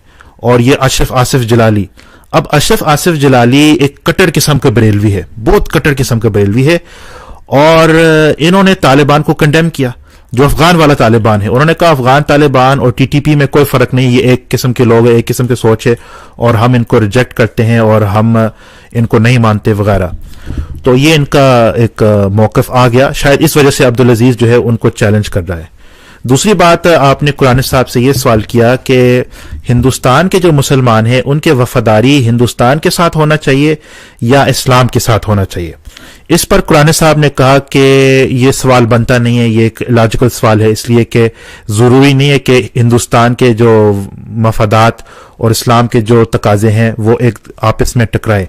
हालांकि मैं कुरान साहब से इख्तिलाफ करूंगा, और आपने बहुत अच्छा मिसाल पेश किया कि बिलफर्ज हिंदुस्तान और पाकिस्तान के दरमियान जंग चल रहा है, तो हिंदुस्तान के जो मुसलमान हैं जो फौज में दाखिल है, क्या वो लड़े पाकिस्तानियों के साथ जो पाकिस्तान उनके मुसलमान भाई है? तो आपका बिल्कुल वैलिड सवाल है, बिल्कुल वैलिड सवाल है। और देखो, मैं कोई लिबरल किस्म का मुसलमान नहीं हूं जो मैं आपको कोई डिप्लोमेटिक जवाब दूं।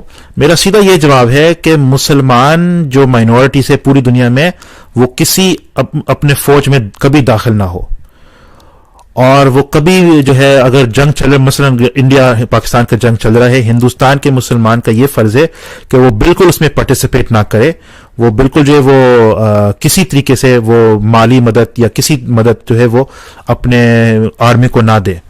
लेकिन ये भी याद रखे कि मैं पाकिस्तानियों के भी, ये भी मेरा एक टीचिंग है कि कोई भी मुसलमान आज के जमाने में किसी फौज में दाखिल ना हो, चाहे वो सऊदी अरब की फौज ही क्यों ना हो, चाहे पाकिस्तान की फौज ही क्यों ना हो, चाहे तालिबान ही क्यों ना हो। क्योंकि मैं जो है असूली तौर पर ये मौजूदा जो आर्मीज है और मिलिट्रीज है, मैं इनको बिल्कुल जो है इनके खिलाफ हूं, क्योंकि ये लोग इस्लाम के उसूल के मुताबिक नहीं लड़ते हैं। ये ज़मीन के लिए लड़ रहे हैं, ये अपने कुर्सी के लिए लड़ रहे हैं, अपने वतन के लिए लड़ रहे हैं। जिहाद जो है वो सिर्फ एक खुदा के लिए लड़ने की वाली बात है, और वो भी दिफाई जंग होता है। तो ये जो मौजूदा जो आर्मीज और सिस्टम्स है, मैं इनको नहीं मानता हूं जी। तो अब्दुल कादिर साहब, आपका ये ईमानदारी से तो जवाब दिया आपने कि शायद मैं इससे सहमत नहीं हूं, लेकिन आपने ईमानदारी से जवाब दिया कि हिंदुस्तानी मुसलमानों को नहीं लड़ना चाहिए। मैं आपके जवाब की चलो कदर करता हूँ। चलो, हम आज पॉलिटिकल इस्लाम के बारे में बात कर रहे हैं, तो मेरा एक दूसरा क्वेश्चन है, और आप मेरे ख्याल से कुरानिस्ट भाई से भी इसका जवाब लेना और आप भी देना। एक दौर था, सद्दाम हुसैन शासक था इराक का, लीबिया में शायद वो था गद्दाफी, और सीरिया में भी वो जो अब शासन कर रहा है असद, उसका बाप था, और ईरान में भी एक सेकुलर शासक था। तो आपने देखा होगा कि इनकी, आप देखोगे इस लगभग 1670s की बात होगी ना, या फिर ईरान में तो अभी तक था। कब आई थी ईरान में क्रांति? खैर जब भी आई थी, लेकिन एक सेकुलरिज्म का माहौल था, और औरतें बिना पर्दे रहती थी, स्कर्ट्स पहनती थी, लड़कियां स्कूल जाती थी। आप फोटो देख सकते हो। सद्दाम हुसैन ने अपने बेटों का जो बोलते हैं नाम रखवाना, क्या बोलते हो आप उसको, नामकरण करना, कि कोई इनका नाम रखे, तो सद्दाम हुसैन ने अपने बेटों का नाम भी इंदिरा गांधी से रखवाया था। और इंदिरा गांधी ने एक का नाम तो मुझे याद है, उदय रखा था। उदय, उदय का मतलब हिंदी में होता है किसी चीज का निखर कर बाहर आना, या किसी चीज की शुरुआत होना। जैसे सूर्य उदय हुआ, मतलब सूरज उदय हुआ, इस तरह से उसने उदय नाम रखा था। मेरा कहने का मतलब है कि पूरी तरह से लिबरल लोग शासन कर रहे थे, और इस्लामिक दुनिया में पूरी तरह से लिबरलिज्म था, औरतों को पूरी आजादी थी। फिर अमेरिका ने जानबूझकर सलाफी थॉट ऑफ स्कूल को प्रमोट करके ये जो मचाया है कोहराम, इसके पीछे वाकई अमेरिका जिम्मेदार है, या फिर ये एक नेचुरली इस्लाम अपने आप को दोबारा से क्या बताऊं उसको, मतलब इस्लाम अपने आप दोबारा से हावी हुआ है, फैला है, कि फिर वो सारा जो निजाम था, लिबरल लोग थे अफगानिस्तान से लेकर सीरिया तक, उनका आज कहीं नामो निशान नहीं दिखता, और ईरान, सऊदी अरब, इराक, हर जगह वही सलाफी स्कूल ऑफ थॉट अब तो अफगानिस्तान में ले आ गया। तो कौन है इसके पीछे, सच में अमेरिका या फिर ये मुसलमानों का ही खेल है? ये जरूर बताना मुझे।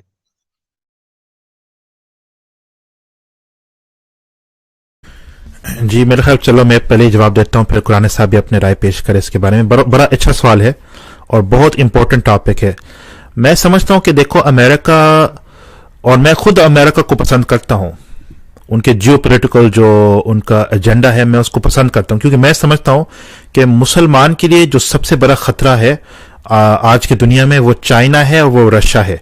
ये जो दो सुपर पावर्स है, ये मुसलमान से अपने मतलब खून के अंदर ये मुसलमान से नफरत करते हैं। और जिस तरीके से चाइना में वीगर्स के साथ हो रहा है, जिस तरीके से रशिया ने सीरिया में आकर मुसलमानों के साथ जो उन्होंने कत्ले आम किया, और जो चेचन्स के साथ माजी में उन्होंने किया है। आपको ये भी याद होगा कि बाजनिया में जो जेनोसाइड हुआ था, और कोसोवो में जो जेनोसाइड हुआ था, वो सर्ब्स ने किया था, लेकिन सर्ब्स के पीछे रशिया खड़ा था। रशिया के जो फितरत में है कि वो मुसलमान से नफरत करते हैं, और इसी तरीके से चाइना भी जो कौम है, ये भी मुसलमान से बहुत नफरत करते हैं। और ये वजूहात है, लेकिन इस फिलहाल मैं उसमें नहीं जाता हूं। तो अमेरिका जो है, अमेरिका जो कोल्ड वॉर चल रहा है ईस्ट और वेस्ट के दरमियान, यानी एक तरफ अमेरिका है और अमेरिका के जो एलाइज है यूरोप के अंदर, और दूसरी तरफ ये चाइना है, रशिया है। तो मेरा ये बयानिया है कि मुसलमान को बिल्कुल अपने रुख जो है वो वेस्ट की तरफ करना चाहिए और अमेरिका के साथ देना चाहिए। और अमेरिका ये समझता है कि मुसलमान दो तरह के होते हैं। एक लिबरल किस्म के मुसलमान है, असल में लिबरल भी नहीं कहना चाहिए, एक लेफ्ट किस्म के मुसलमान है जो ज्यादा लेफ्टिज्म को पसंद करते हैं। क्योंकि ये जितने आपने नाम लिया है, सद्दाम हुसैन, मिस्र में था वो नासिर गमाल अब्दुल नासिर जो था, फिर ये असद था उधर सीरिया में, कद्दाफी था लिबिया में, और ये जो लोग हैं ना, ये असल में लेफ्ट किस्म के सोशलिस्ट किस्म के लोग हैं। और इनके जो जो झुकाव है वो ज्यादातर सोवियत यूनियन की तरफ था, अब तो सोवियत यूनियन नहीं है लेकिन चाइना की तरफ, उस तरफ है। और जो कंजर्वेटिव कंट्रीज है इस्लामी ममालिक में, जैसे सऊदी अरब है, इनका झुकाव अमेरिका की तरफ से है। अब अमेरिका जानता है कि रिलीजियस जो मुसलमान है वो ज्यादा हमारे मुफीद के लिए ठीक है, और ये जो चाइना है, रशिया है, वो तो उनका उलट उलट सोच है कि नहीं, ये जो सेक्युलर लिब और सोशलिस्ट किस्म के मुसलमान हैं ये हमारे काम में आएंगे। तो इस तरह का एक प्रॉक्सी वोट चल रहा है मुस्लिम वर्ल्ड के अंदर काफी अरसे से। और क्योंकि मैं बजाते खुद एक कंजर्वेटिव किस्म का मुसलमान हूं, एक ये यूं समझे कि कट्टर किस्म का मुसलमान हूं, इसलिए तो मैं इस जो कोल्ड वॉर में मेरा जो ज्यादा सिंपथीज है या इंटरेस्ट है वो अमेरिका के साथ होते हैं। जी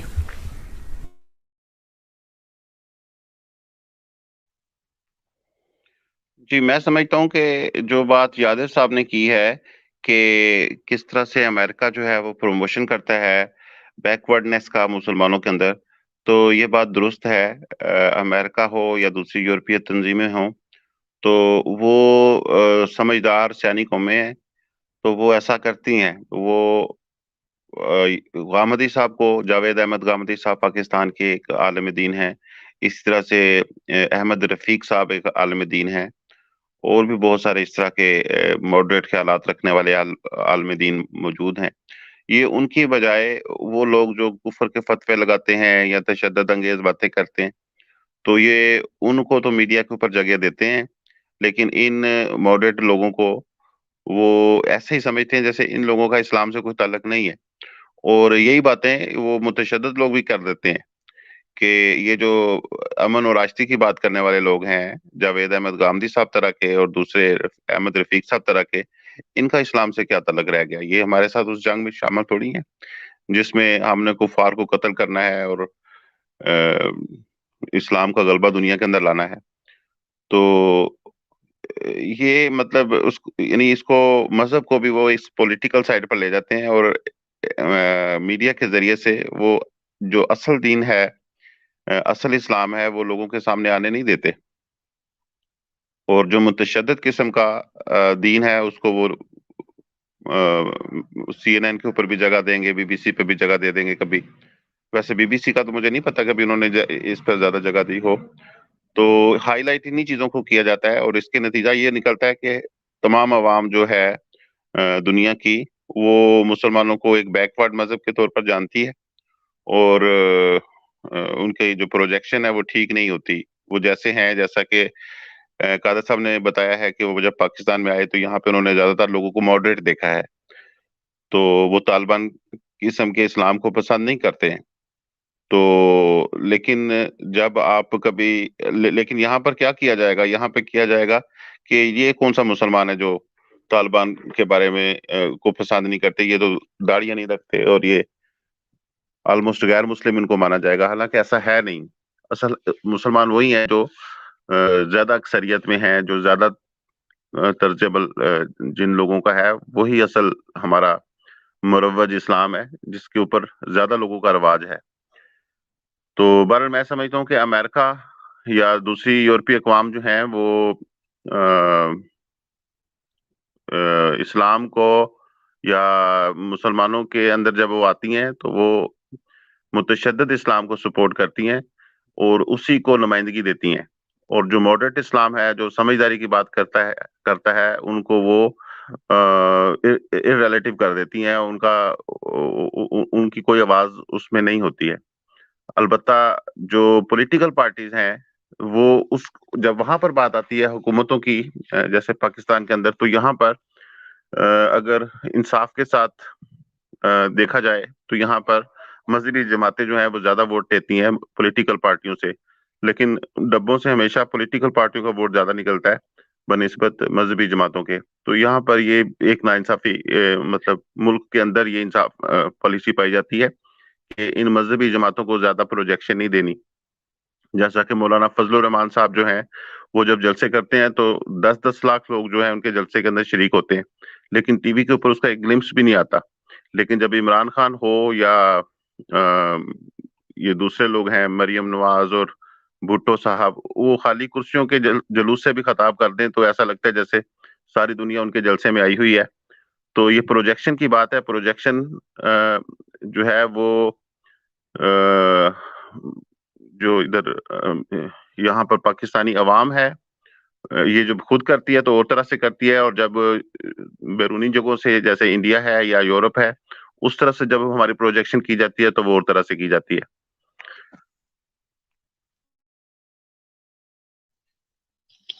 सर अगर हम देखते हैं, ये मेरा खुद का ऑब्जर्वेशन है, क्योंकि हम पॉलिटिकल बातें कर रहे हैं तो उसी बारे में पूछता हूँ। 1990-92 तक, जब तक सोवियत संघ, सोवियत यूनियन कायम था, तब तक वेस्ट के अंदर दुश्मन का मतलब कम्युनिस्ट था। और ये बात सच है कि दुनिया भर की जीडीपी के ज्यादातर जीडीपी धन दौलत पर वेस्ट का कंट्रोल है।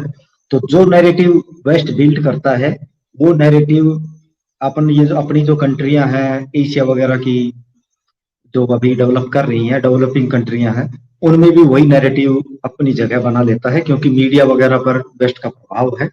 और वेस्ट जो फैसले लेता है, जिसको हीरो मानता है उसको यहाँ हीरो बना देते हैं, जिसको वो विलेन बनाता है तो उसको यहाँ विलेन बना देते हैं। तो जब तक सोवियत यूनियन नहीं टूटा था तब तक दुश्मन का मतलब कम्युनिस्ट था, और कम्युनिस्ट के लिए वेस्ट के अंदर रहना बहुत मुश्किल चीज था। लेकिन जब सोवियत संघ टूट गया, उसके बाद कम्युनिज्म की जगह इस्लामिस्टों ने ले ली।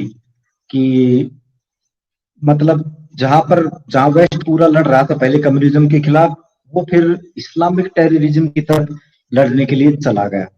और वेस्ट की कंट्रीज में जो आम लोग हैं उनकी नजरों में ये जिहाद शब्द एक बहुत ही खतरनाक शब्द बन गया। जिस तरह से नाजी शब्द था, उसी तरह से जिहाद शब्द बहुत खतरनाक शब्द बन गया। ये जब शुरू हुआ 1990 के बाद से, उसके बाद से चाइना ने ताबड़तोड़ प्रोग्रेस की, क्योंकि जो कम्युनिज्म के प्रति नफरत थी वेस्ट में, वो थोड़ी कम होकर जिहाद और इस्लामिस्ट के प्रति नफरत की तरफ कन्वर्ट हो रही थी। अमेरिका की मिलिट्री स्ट्रेटजी, ब्रिटेन नाटो की मिलिट्री स्ट्रेटजी कम्युनिज्म के खिलाफ, कम्युनिज्म को छोड़कर अब इस्लामी इनके खिलाफ बन रही थी। उस मौके पर पूरी दुनिया की मदद ली चाइना ने। वहां पर पूरी दुनिया वेस्ट की लगभग सभी कंपनियों ने जाकर चाइना में इन्वेस्ट किया, जबकि वो एक कम्युनिस्ट कंट्री थी। फिर भी वहां पर जाकर वेस्ट की कंपनियों ने इन्वेस्ट किया, और प्रोडक्शन के मामले में बहुत ही जाइंट बन गया है चाइना अब। तो ये किसकी साजिश थी कि कम्युनिज्म को दुश्मन की लिस्ट पर से हटाकर इस्लामिज्म और जिहाद को दिया गया? इसके लिए मुसलमान जिम्मेदार हैं या दूसरी ताकतें जिम्मेदार हैं जो नॉन मुसलमान है? या तो आप कह सकते हो कि वार इंडस्ट्री अमेरिका और यूरोप की, या फिर अमेरिका और यूरोप की पॉलिटिक्स, या फिर खुद इस्लामिक नेताओं ने गलतियां की हैं तो कौन सी की है? और ये जो अभी भी मेरा मानना यही है कि जितनी जानें इस्लाम के नाम पर ली गई हैं, उससे कई गुना ज्यादा जानें कम्युनिज्म ने ली हैं। लेकिन फिर भी अब कम्युनिज्म कम विलेन है। और ये जिहाद शब्द शायद आपको बुरा लगे, लेकिन जो भी ये टेररिज्म है, जिसको इस्लामिक टेररिज्म अमेरिका के राष्ट्रपति ने, प्रेसिडेंट ने कह ही दिया था, तो वही वर्ड यूज कर लेते हैं, वो आज ज्यादा बड़ा दुश्मन है। तो कम्युनिस्टों ने वेस्ट के अंदर खुद की छवि करने के लिए कम्युनिस्टों की साजिश थी कि इसमें इस्लाम को लपेटे में लिया, या फिर खुद इस्लामिक एक्सट्रीमिज्म की गलती थी, या फिर अमेरिका की गलती थी? और हिंदुस्तान जैसे देशों में इस्लाम और लेफ्ट विंग वालों का जो आपसी गठजोड़ है, ये क्यों है? इस बारे में आप दोनों राय दीजिए मुझे। और ये जो बदलाव आया है उसके बारे में बताना, इसका कौन जिम्मेदार है?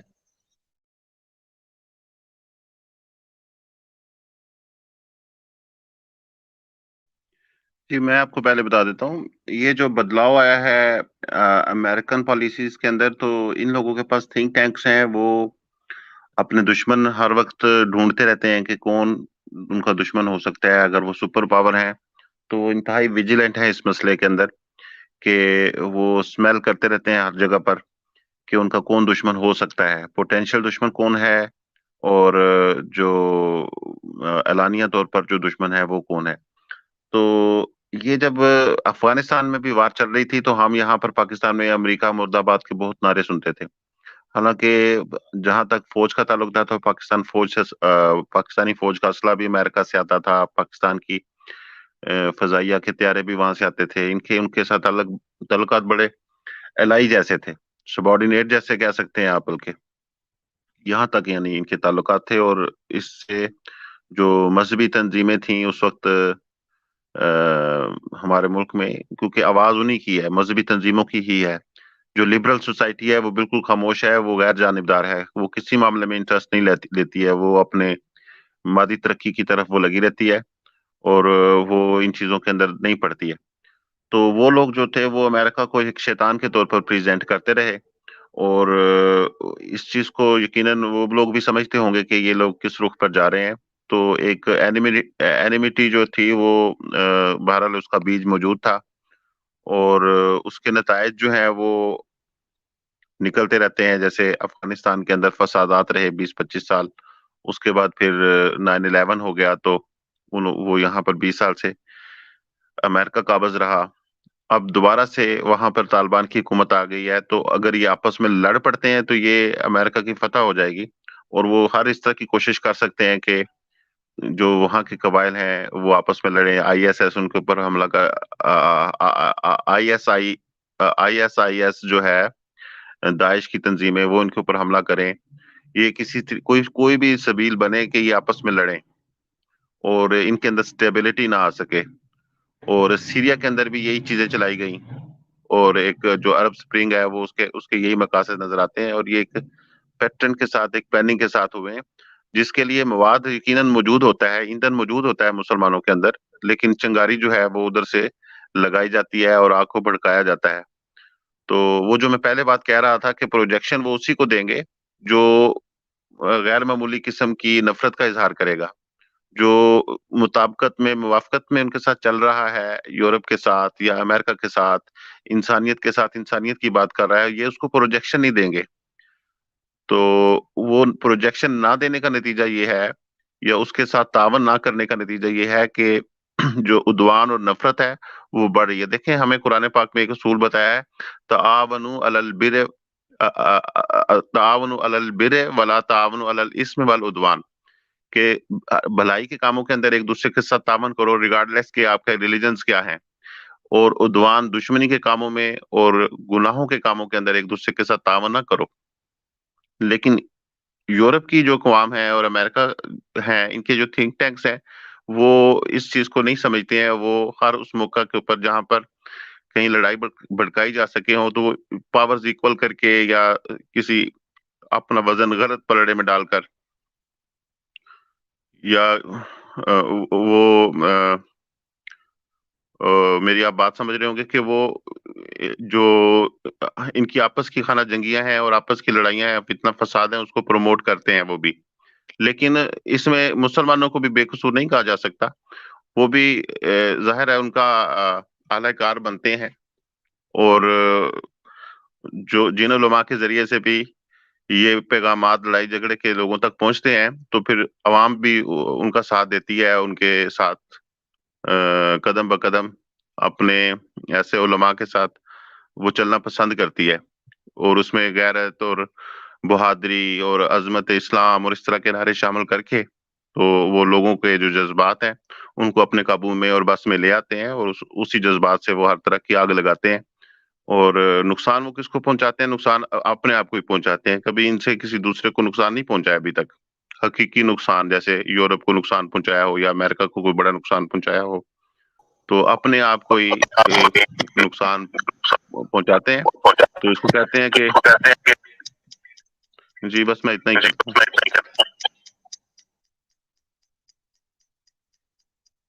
अब्दुल कादिर साहब, आप बताना, ये चाइना में हट गई है वेस्टर्न कंट्रीज की, क्योंकि कम्युनिज्म के प्रति सॉफ्ट कॉर्नर बन गया था। क्या इसमें रशिया चाइना जैसे देशों का हाथ है जो इस्लाम को दुश्मन बनाया गया वेस्टर्न कंट्रीज के सामने कम्युनिज्म को हटाकर? या मुसलमानों की गलती है या फिर अमेरिका वालों की चाल है? क्या है आपकी नजर में, क्या है? मेरे नज़दीक मुसलमान का भी गलती है इसमें, और इसमें अमेरिका भी एक गलती है। मुसलमान की गलती से मुराद अलकायदा, असल में अलकायदा जो है ये सारा जड़ फसाद का जड़ अलकायदा है। देखो, सोवियत यूनियन जो है वो कोलैप्स हो गया था 1989-1990 लगभग उस टाइम पे। अब पूरे 1990s में भी मुसलमान और अमेरिका के तल्लुकात ठीक थे, कोई इतना मतलब भी कोई इतना बड़ा ये बयानिया नहीं था कि भाई मुसलमान वो शिद्दत पसंद है, दहशत गर्द है। ये चीजें शुरू हुई 9/11 के बाद। अब 1990s में भी कोई सोवियत यूनियन नहीं था, कोई कम्युनिज्म नहीं था, अमेरिका बिल्कुल जो है वो अपना अरूज पर था बिल क्लिंटन के जमाना में। और इसमें अमेरिका भी मदद कर रहा था मुसलमानों के, बॉस्निया के अंदर, कोसोवो के अंदर, चेचनिया के अंदर भी।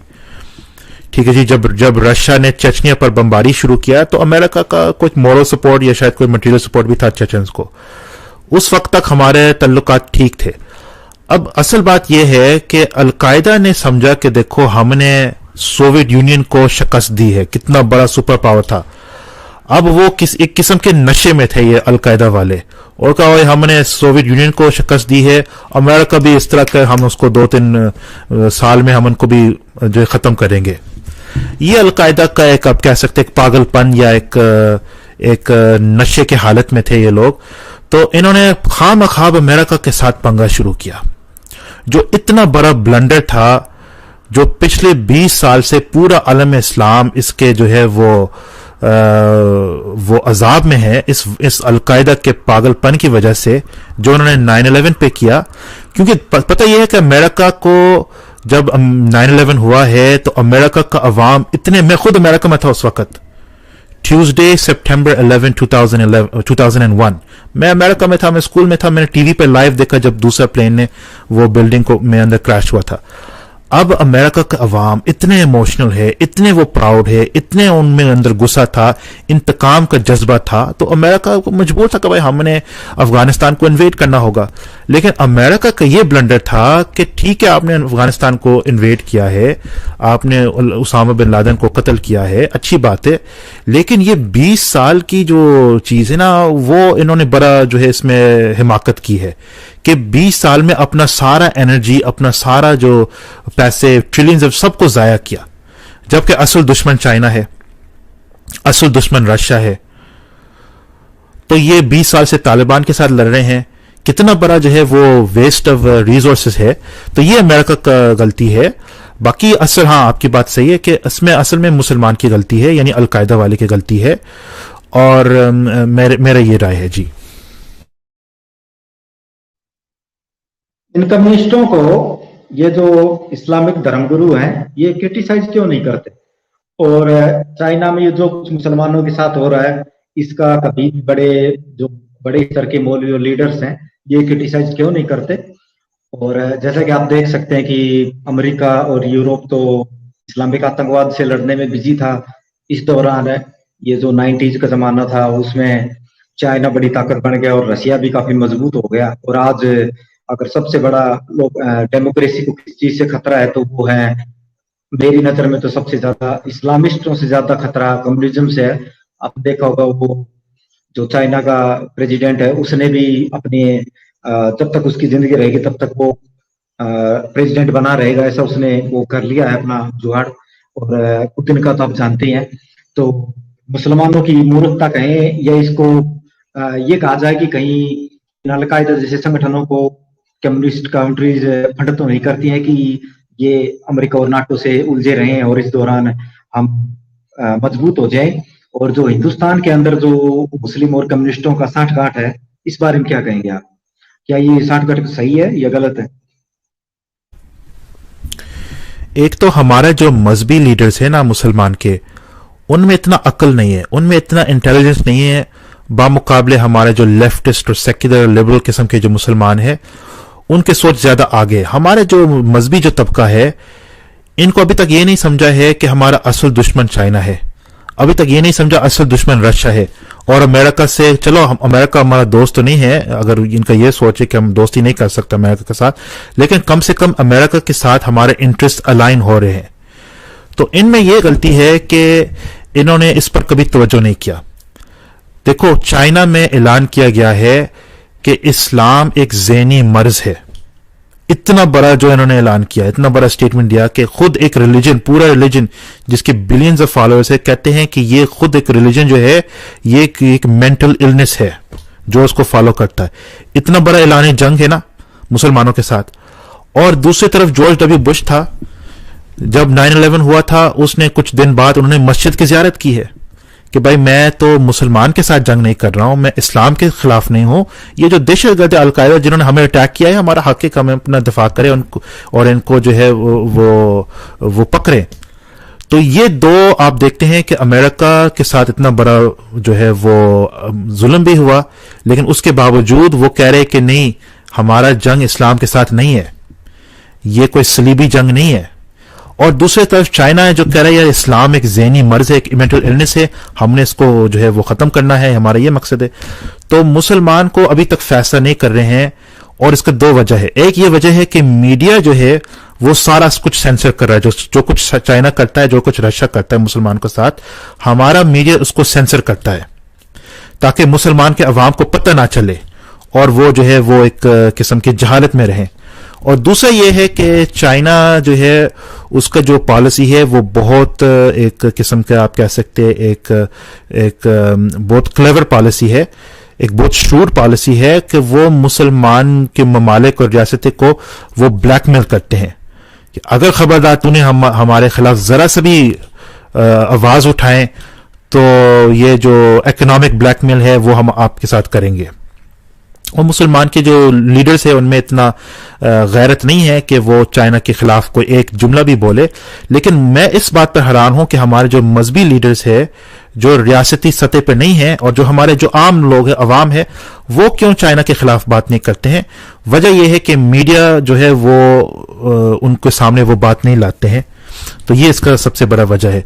बाकी आपकी बात सही है कि ये जो कम्युनिस्ट है ये हमारा दुश्मन है, ये हमारे सबसे बड़े दुश्मन है। चाइना, रशिया, ये जितने लोग हैं, नॉर्थ कोरिया भी, और मैं समझता हूं ईरान भी हमारा दुश्मन है। इसलिए कि ईरान ने तो जो है वो बिल्कुल अपना जो है वो साथ दिया उनके साथ, रशिया के साथ, चाइना के साथ, उस दूसरे जो कैंप के साथ। तो ईरान भी मैं समझता हूं कि पाकिस्तान का बहुत बड़ा दुश्मन है और पाकिस्तान को जो है वो शोर आना चाहिए उनके अंदर कि सिर्फ दुश्मन सिर्फ ईस्ट पर नहीं बैठा है, यानी इंडिया, दुश्मन वेस्ट पर भी बैठा है ईरान, और ये हमारा बहुत बड़ा दुश्मन है। ये मेरा अपना एक ख्याल है। जी जी, जो मैंने पूछा था गठजोड़ के बारे में, मैं कुरानिस्ट साहब आपसे भी आप भी सवाल का जवाब देना जो मैंने पूछा था, लेकिन मैं थोड़ा सा ऐड करता हूँ। मैंने एक बात पूछी थी कि जो इंडिया में इस्लाम और कम्युनिज्म का गठजोड़ है, आप इसको किस नजर से देखते हैं? तो अब्दुल कादिर साहब आपने उस बारे में कुछ बताया नहीं। दूसरा आपने कहा कि यहाँ का मीडिया सेंसर कर देता है, इसलिए आम मुसलमानों को ये नहीं पता चलता कि चाइना में क्या हो रहा है मुसलमानों के साथ। लेकिन जो सोशल मीडिया पर मौजूद मुसलमान है, जिनकी पहुंच है सोशल मीडिया तक, उन मुसलमानों को तो पता है कि चाइना में क्या हो रहा है, लेकिन वो रियल लाइफ में प्रोटेस्ट करना तो छोड़ो, वो सोशल मीडिया के ऊपर ही क्रिटिसाइज नहीं करते हैं चाइना को, जबकि साफ साफ है कि वहां पर इस्लाम प्रैक्टिस करने की इजाजत नहीं है। प्रैक्टिस करना तो शायद ज्यादा हो जाएगा, इस्लामिक नाम रखने की भी इजाजत नहीं है, और फिर भी मतलब उसको क्रिटिसाइज नहीं किया जाता। और दूसरी तरफ मैंने ये जो गठजोड़ का पूछा है कि क्या एक बंदा मुसलमान और जी, मैं गठजोड़ पर बात करना चाहता हूँ, फिर मुख्तसर बात करता हूँ क्योंकि मैं अभी लंबी मैंने बात की है। ये जो इंडिया में जो आप कहते हैं कि गठजोड़ है लेफ्टिस्ट के साथ, नक्सलाइट के साथ, शायद भी पता नहीं कितनी हद तक ये बात दुरुस्त है, लेकिन बहरहाल मैं समझता हूं कि इंडिया के मुसलमान सारे के सारे ओवैसी के पीछे जमा होना चाहिए कि भाई ये हमारा कायद है, ये हमारा कायद आजम है, ये हमारा लीडर है।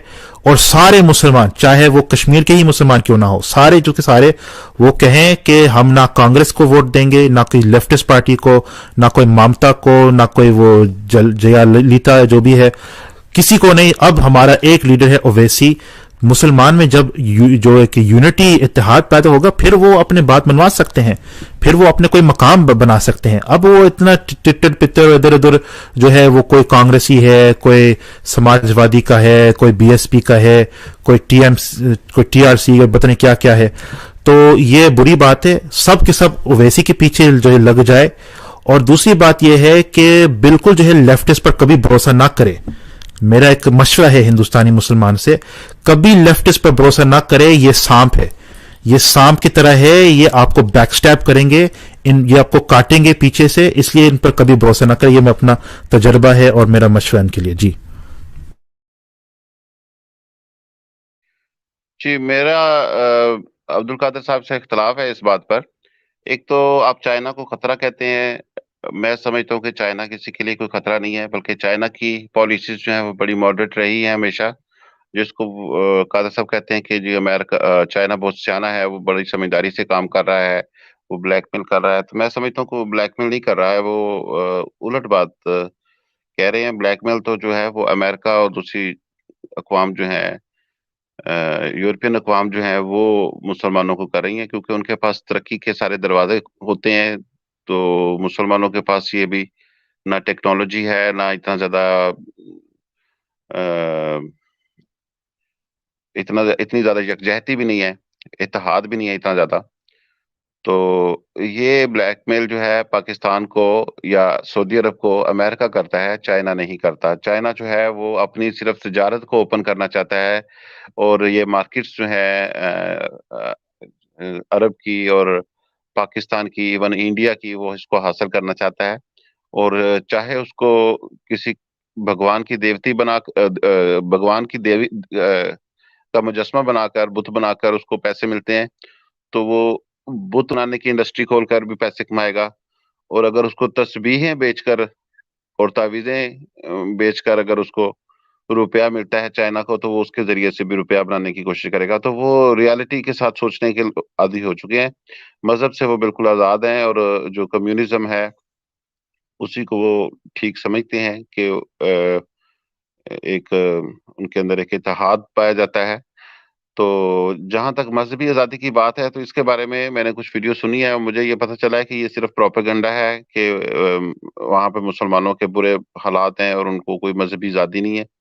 तो मेरा ये ख्याल है कि ये सिर्फ प्रोपेगेंडा है। ये तहकीक तलब बात है कि वाकईतन क्या वहां पर मुसलमानों के साथ जुल्म होते हैं, या वाकईतन या ये प्रोपेगेंडा है।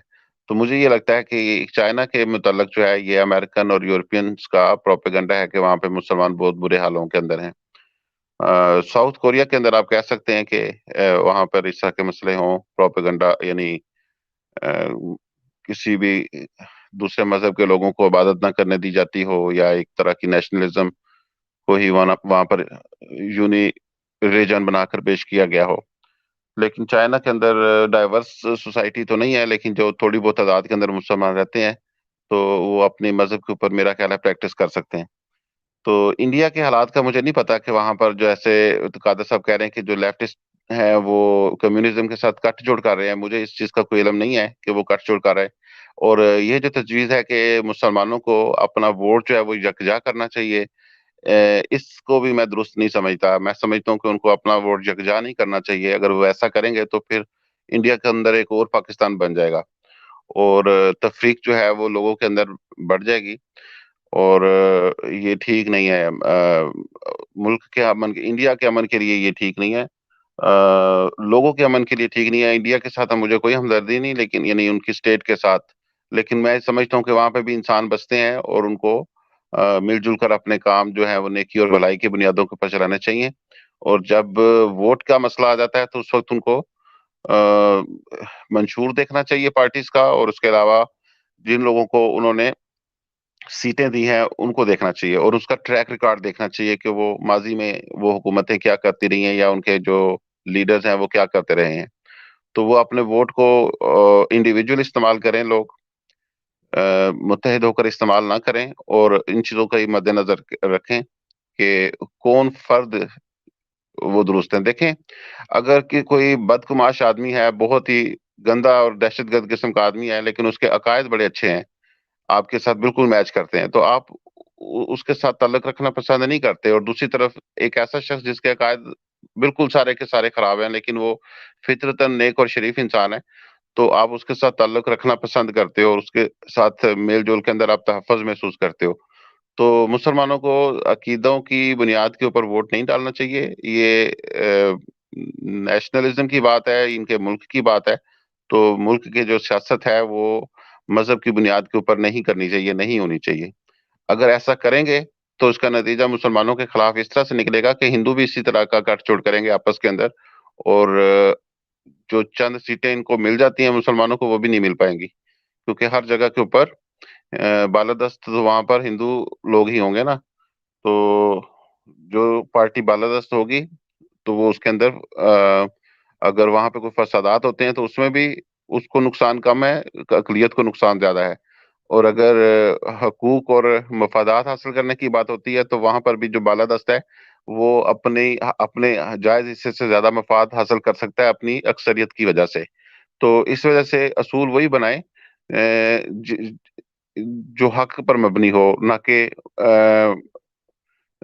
जिसको टायरानी ऑफ मेजॉरिटी कहते हैं, उस बुनियाद के ऊपर इनको कोई असूल नहीं बनाना चाहिए।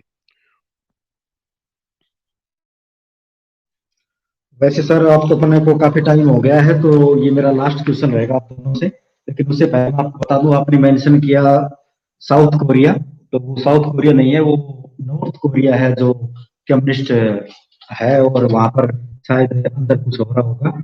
रही बात चाइना जी की, जी ठीक है, तो नॉर्थ कोरिया बिल्कुल। जी हाँ, ठीक है, तो अगर शुमाली कोरिया। चाइना चाइना अगर वो नहीं कर रहा है उइगर मुसलमानों का शोषण, तो फिर ये जो उइगर मुसलमानों का जो ये रीजन है, क्या बोलते हैं, सिंचियांग स्टेट है, वो उधर फिर प्रेस को क्यों नहीं जाने दिया जाता? दूसरा, वो कोई अगर वो उइगर मुसलमानों के खिलाफ कार्रवाई नहीं कर रहे हैं तो वहां पर मिलिट्री भी नहीं होगी और वो कोई मिलिट्राइज जोन भी नहीं होगा, तो वहां पर मीडिया फिर क्यों अलाउ नहीं है? खैर वो तो एक माइनर इश्यू है, हो सकता है कि शायद प्रोपेगेंडा हो, लेकिन मुझे नहीं लगता कि वो प्रोपेगेंडा है। दूसरा, ओवैसी साहब के बारे में कहा है अब्दुल कादिर साहब ने, तो अब्दुल कादिर साहब, बात ऐसी है कि मुसलमान कभी एकजुट हो भी नहीं सकते।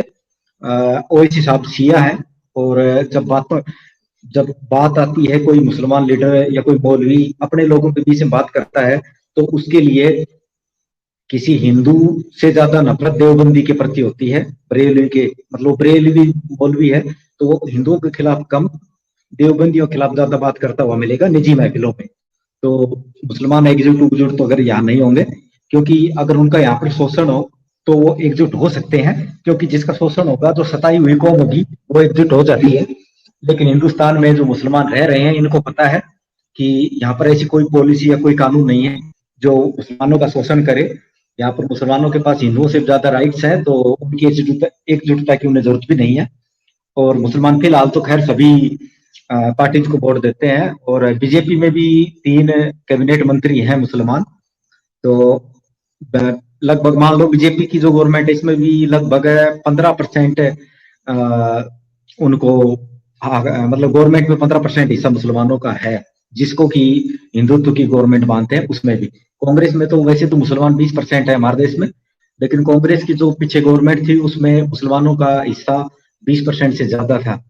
तो मुझे नहीं लगता कोई आएगा ऐसी सिचुएशन। लेकिन मेरा जो लास्ट सवाल आज का, वो थोड़ा सा सवाल ऐसा है कि मैं चाहूंगा आप उसका ईमानदारी से जवाब देना, दोनों शख्स। कि मैंने देखा है कि जब हिंदुस्तानी, पाकिस्तानी, इंडिया का या पाकिस्तान का कोई मुसलमान या हिंदू वेस्ट में जाता है, यूरोप में, अमेरिका, कनाडा, यहाँ तक कि मैक्सिको, दक्षिण अमेरिका, मैक्सिको, ब्राजील वगैरह जाता है, तो और इधर एशिया में जाता है, तो वहां पर भी हर जगह वो बंदा शादी कर सकता है और उसको वहां पर परमानेंट नागरिकता मिल जाती है, जो कुछ नियम है उनके साथ।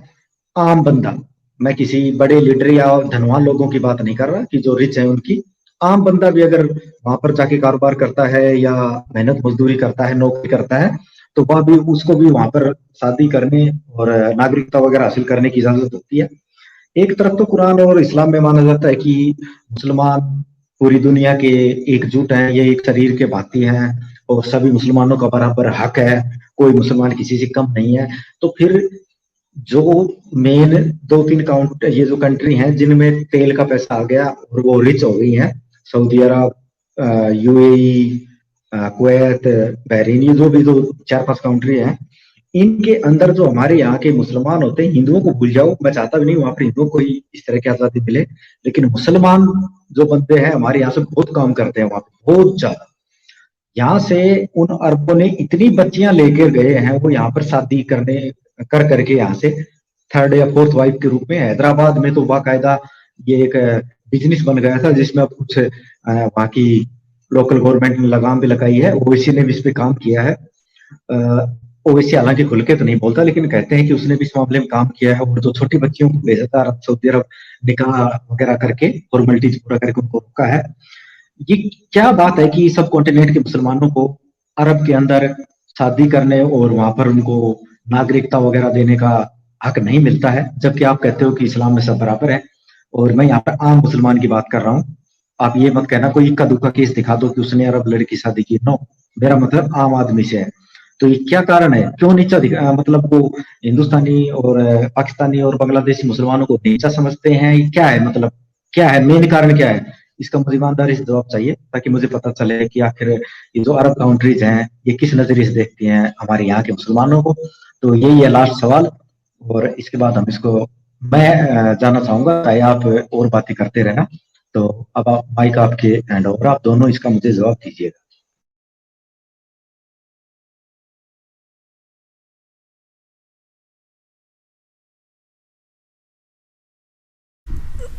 जी ठीक है, चलो मैं पहले जवाब देता हूँ।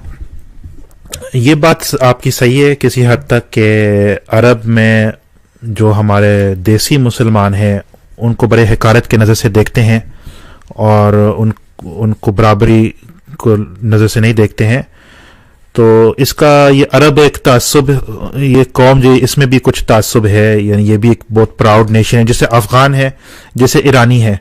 ये जो तीन कौमें ना, और तुर्क भी है, ये लोग बहुत ज़्यादा, मैंने देखा, मेरा तजर्बा है कि ये लोग बहुत प्राउड है अपनी नस्ल के ऊपर, अपने ही कौम के ऊपर।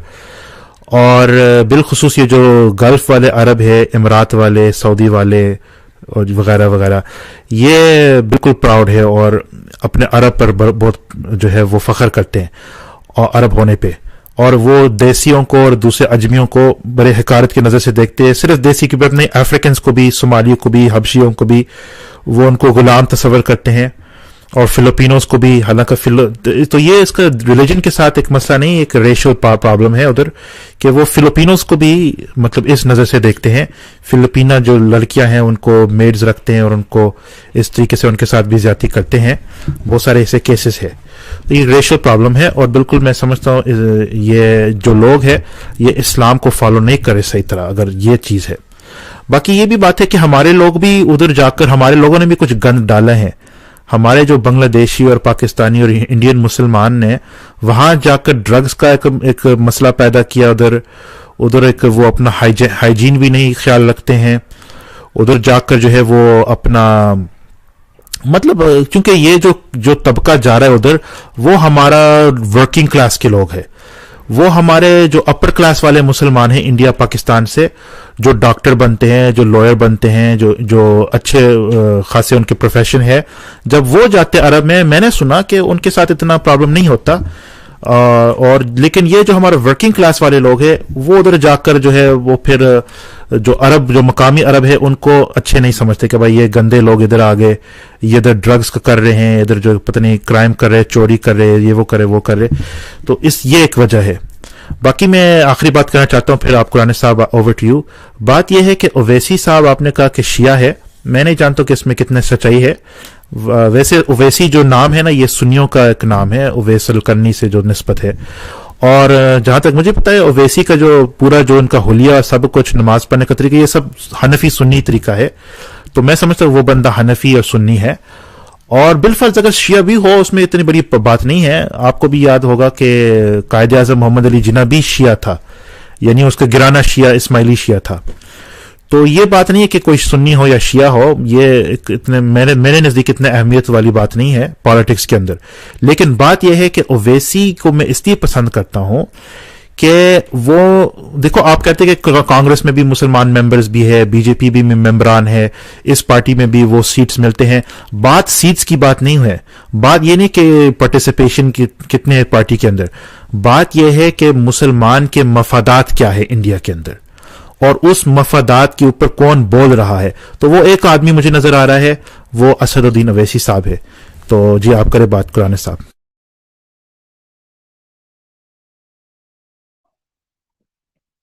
जी, आप जो फरमा रहे थे कि जो अरब लोग हैं वो आपके इलाकों से दूसरी, तीसरी, चौथी बीवियाँ करने के लिए लोगों के साथ मामला तय करते हैं मुसलमानों के साथ, और वहाँ पर वो लड़कियाँ चली जाती हैं ब्याह कर। तो अगर तो वो ब्याह कर चली जाती हैं, क्योंकि ये मेरे डायरेक्ट ही मेरे इल्म में नहीं है, ये आप ही मुझे बता रहे हैं। तो अगर वो अरब लोग जो कि मतमव्वल होते हैं, अमीर होते हैं, उनके साथ शादी करके चले जाते हैं, तो फिर ये अल्लाह ताला का एक बड़ा अच्छा निज़ाम है कि जो दौलत है वो चंद हाथों में माइनर मुंतकिल। गर्ल्स सर, माइनर गर्ल्स, छोटी जी। उम्र की बच्चियां। हाँ, ये माइनर गर्ल्स, ये तो अब आपने शामिल कर दिया ना कि माइनर गर्ल्स होती हैं। तो अगर माइनर गर्ल्स हैं तो नहीं, ये तो मैंने उसमें ही पहले है। भी यही बोला था। अगर तो मेरी दिक्कत ये अगर नहीं है तो कि वो यहाँ पे शादी करते हैं, हमारे यहाँ तो अंग्रेज भी आके शादी करते हैं, पाकिस्तानी भी करते हैं, मेरा वो ऐतराज नहीं था। मैंने तो ये कहा था खुद तो यहाँ से माइनर गर्ल तक लेके जाते हैं। प्रॉब्लम यही थी कि वो छठी बच्चियों को ले जा रहे थे, इसीलिए तो ओवैसी साहब ने एक्शन लिया था। वरना फिर किसी को आपत्ति क्या होगी अगर वो बालिग लड़कियों को ले जा रहे होते, क्योंकि वो निकाह कर रहे हैं लिखित में। जी, मैं समझ गया हूँ, आपका इतराज़ इस लिहाज से दुरुस्त है, लेकिन ये आखिर शेख या ये जो अरब लोग हैं उन्हीं के साथ क्यों माइनर शादियाँ अगर यहाँ के लोग भी आपस में करते हैं तो वो गलत करते हैं, ज्यादती करते हैं, उनको नहीं करनी चाहिए। तो माइनर्स के साथ शादी करना इस्लाम के अंदर जायज नहीं है। अल्लाह ताला ने निसा के साथ शादी करना जायज रखा है, फतीयात के साथ भी शादी करना जायज रखता है, जो रखा है, जो कि नौजवान लड़कियां होती हैं। लेकिन ये जो कम सिन लड़कियां होती हैं इनके साथ निकाह करने की अल्लाह ताला ने इजाजत नहीं दी है कुरान के अंदर। तो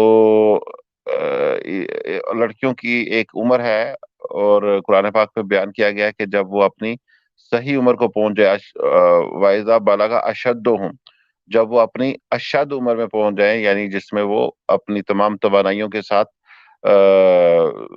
जवान होती हैं, तो उस वक्त उनके साथ निकाह करने का, शादी करने का इजाजत है। तो ये बहरहाल इस्लाम के ऊपर तो कोई इतराज नहीं है आपका, आपका तो एक जो जो लोगों की प्रैक्टिस है उसके ऊपर इतराज है। तो ये प्रैक्टिस बहरहाल गलत है, इसकी मजम्मत होनी चाहिए। पाकिस्तान में इस तरह का माहौल नहीं है, पाकिस्तान में इस तरह से नहीं होता कि पाकिस्तान से अरब लोग आते हों और यहाँ पर कमसिन लड़कियों के साथ शादियां करके जाते हों। शायद गुर्बत का तनासब आपके मुल्क में ज्यादा है और उस वजह से लोग ये काम करते हैं, लेकिन ये बिल्कुल काबिल कबूल नहीं है, और ये मुसलमानों को हरगिज नहीं करना चाहिए अगर ऐसा कर रहे हैं। लेकिन ये चूंकि आप कह रहे हैं, आपके जज्बात अपने भी इसके अंदर शामिल हो सकते हैं कि आप एक ब्लेम गेम के तौर पर ये बात कर रहे हों, तो मैं इसको मुस्तनद नहीं समझता आपकी बात को कि ऐसा ही होता है अवाम पर। तो लेकिन एक पॉसिबिलिटी के तौर पर मैं ये जवाब दे देता हूँ कि अगर ये ऐसा होता है तो ये गलत है, ऐसा नहीं होना चाहिए।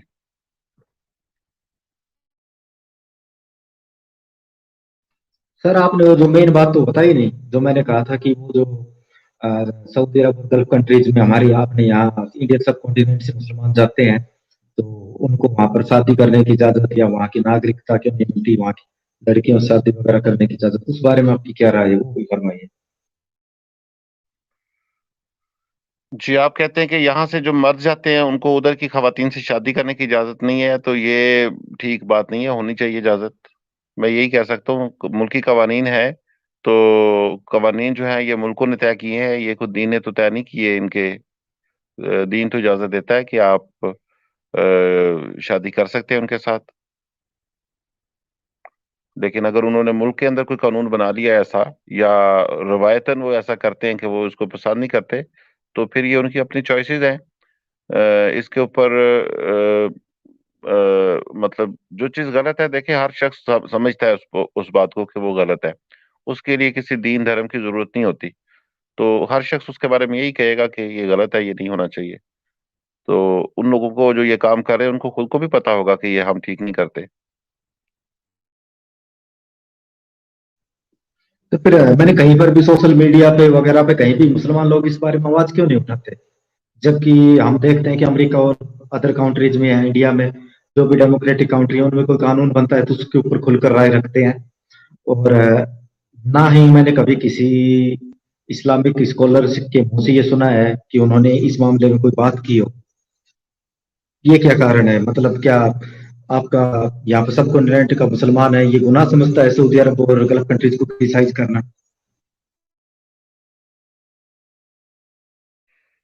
नहीं, ये लोगों के इंडिविजुअल काम होते हैं, इस वजह से इसको क्रिटिसाइज करने की कोई जरूरत नहीं है। ये किसी कानून के तहत या किसी रिलीजन के मामले के तहत नहीं हो रहा होता। और बहुत ज्यादा खराबियां होती हैं आपके मुल्क में भी। रेप होते हैं, चाइल्ड अब्यूज भी होते हैं, और गे भी मैरिजेस भी होती होंगी। तो न जाने दुनिया के अंदर क्या कुछ होता रहा है, कत्ल वगारत भी होती है। तो हर चीज को हम ऐसे नहीं दे सकते कि जी फलान जगह पर ऐसे हुआ है तो दूसरे ने उसकी मजम्मत क्यों नहीं की। इसलिए नहीं की कि ये होता ही रहता है। ये कोई नई बात नहीं है, ये कोई पक्की ट्रेडिशन तो नहीं है जो आप बयान कर रहे हैं कि ऐसा ही होता है, हमेशा हर फर्द यही करता है। चंद एक लोग ये काम करते हैं, और जो लोग ये काम करते हैं वो उसकी प्राइस पे करते हैं। और अगर वो किसी कानूनी ज़ाब्ते के खिलाफ वर्जी है तो वो उस कानून की जद में आते हैं। सर ट्रेडिशन वाली बात नहीं है, बात है यहाँ पर दोहरे दोहरे रवैये की। एक तरफ ये क्लेम किया जाता है कि यहाँ पर सब बराबर है, मतलब मैं एक प्रोडक्ट को आपके सामने पेश करता हूँ कि ये प्रोडक्ट आप दोनों को बराबर मात्रा में उत्पादन देगा, इस बात की गारंटी लेता हूँ। और उसके बाद फिर मैं कहूँ कि नहीं, वो बाद में क्या है ना कि आप पतले थे इसलिए आपको कम दिया, अब्दुल कादिर साहब मोटे थे तो उनको ज्यादा दे दिया। वो क्या मतलब का, जो आप मैंने पेश किया कि ये आपको दोनों को बराबर सर्विस देगा।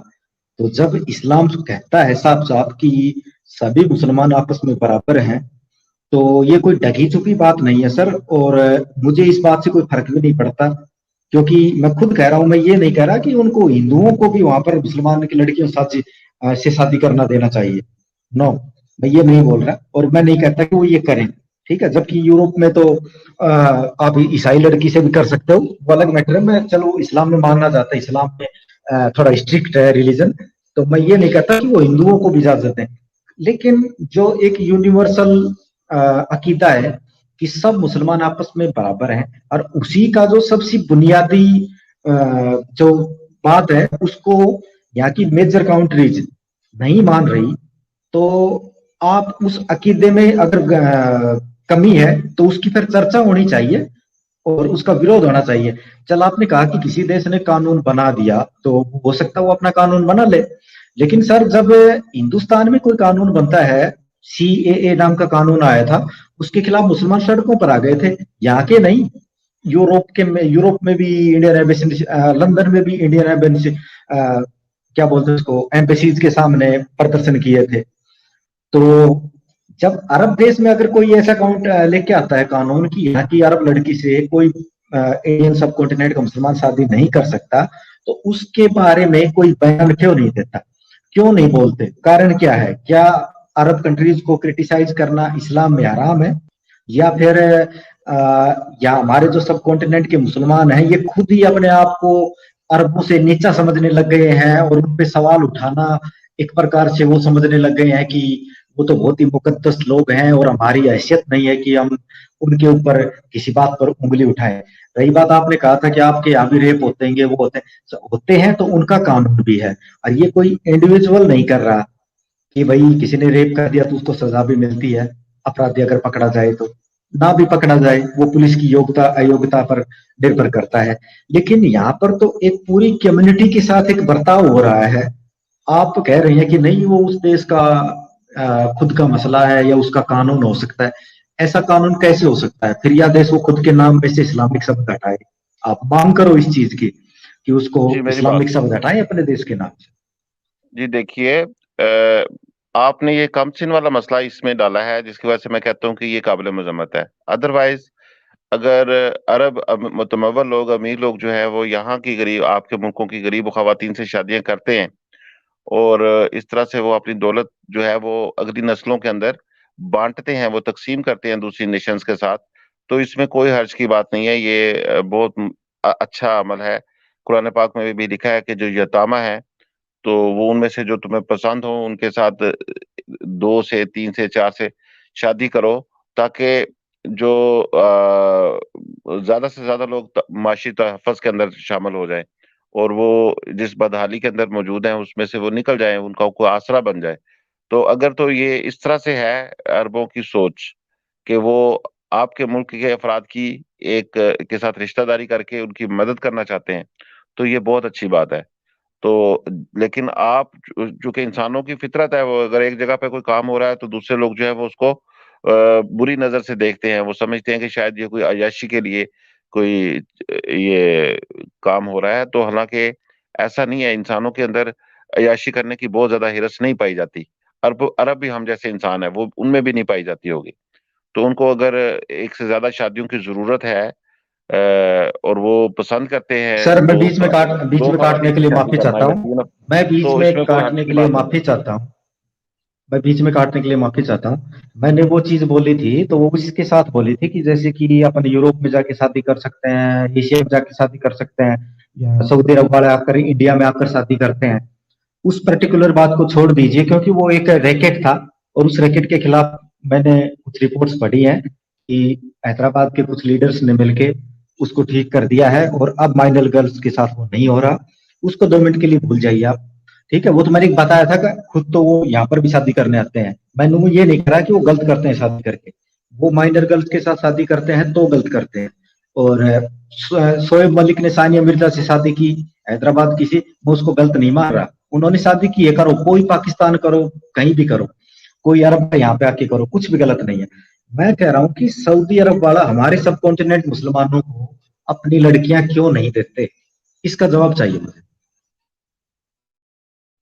जी, मैं समझता हूँ कि हमारा और उनका स्टेटस जो है वो मैच नहीं करता, रवायात मैच नहीं करती। तो इस वजह से मुमकिन है कि वो ये पसंद नहीं करते, लेकिन ये उनकी अपनी चॉइसेस हैं। ये इसके ऊपर हम कोई शख्स उन पर पाबंदी नहीं लगा सकता कि वो जरूर ऐसा करें जैसा आप चाहते हैं। तो जैसा कि हर पाकिस्तानी जो है वो इंडियन खातून से शादी करना नहीं चाहेगा, या हर इंडियन जो है वो पाकिस्तानी खातून से शादी करना नहीं चाहेगा, तो ये लोगों की अपनी चॉइसेस होती हैं। इसके ऊपर हर किसी को बोलने की जरूरत नहीं है बिला तहकीक।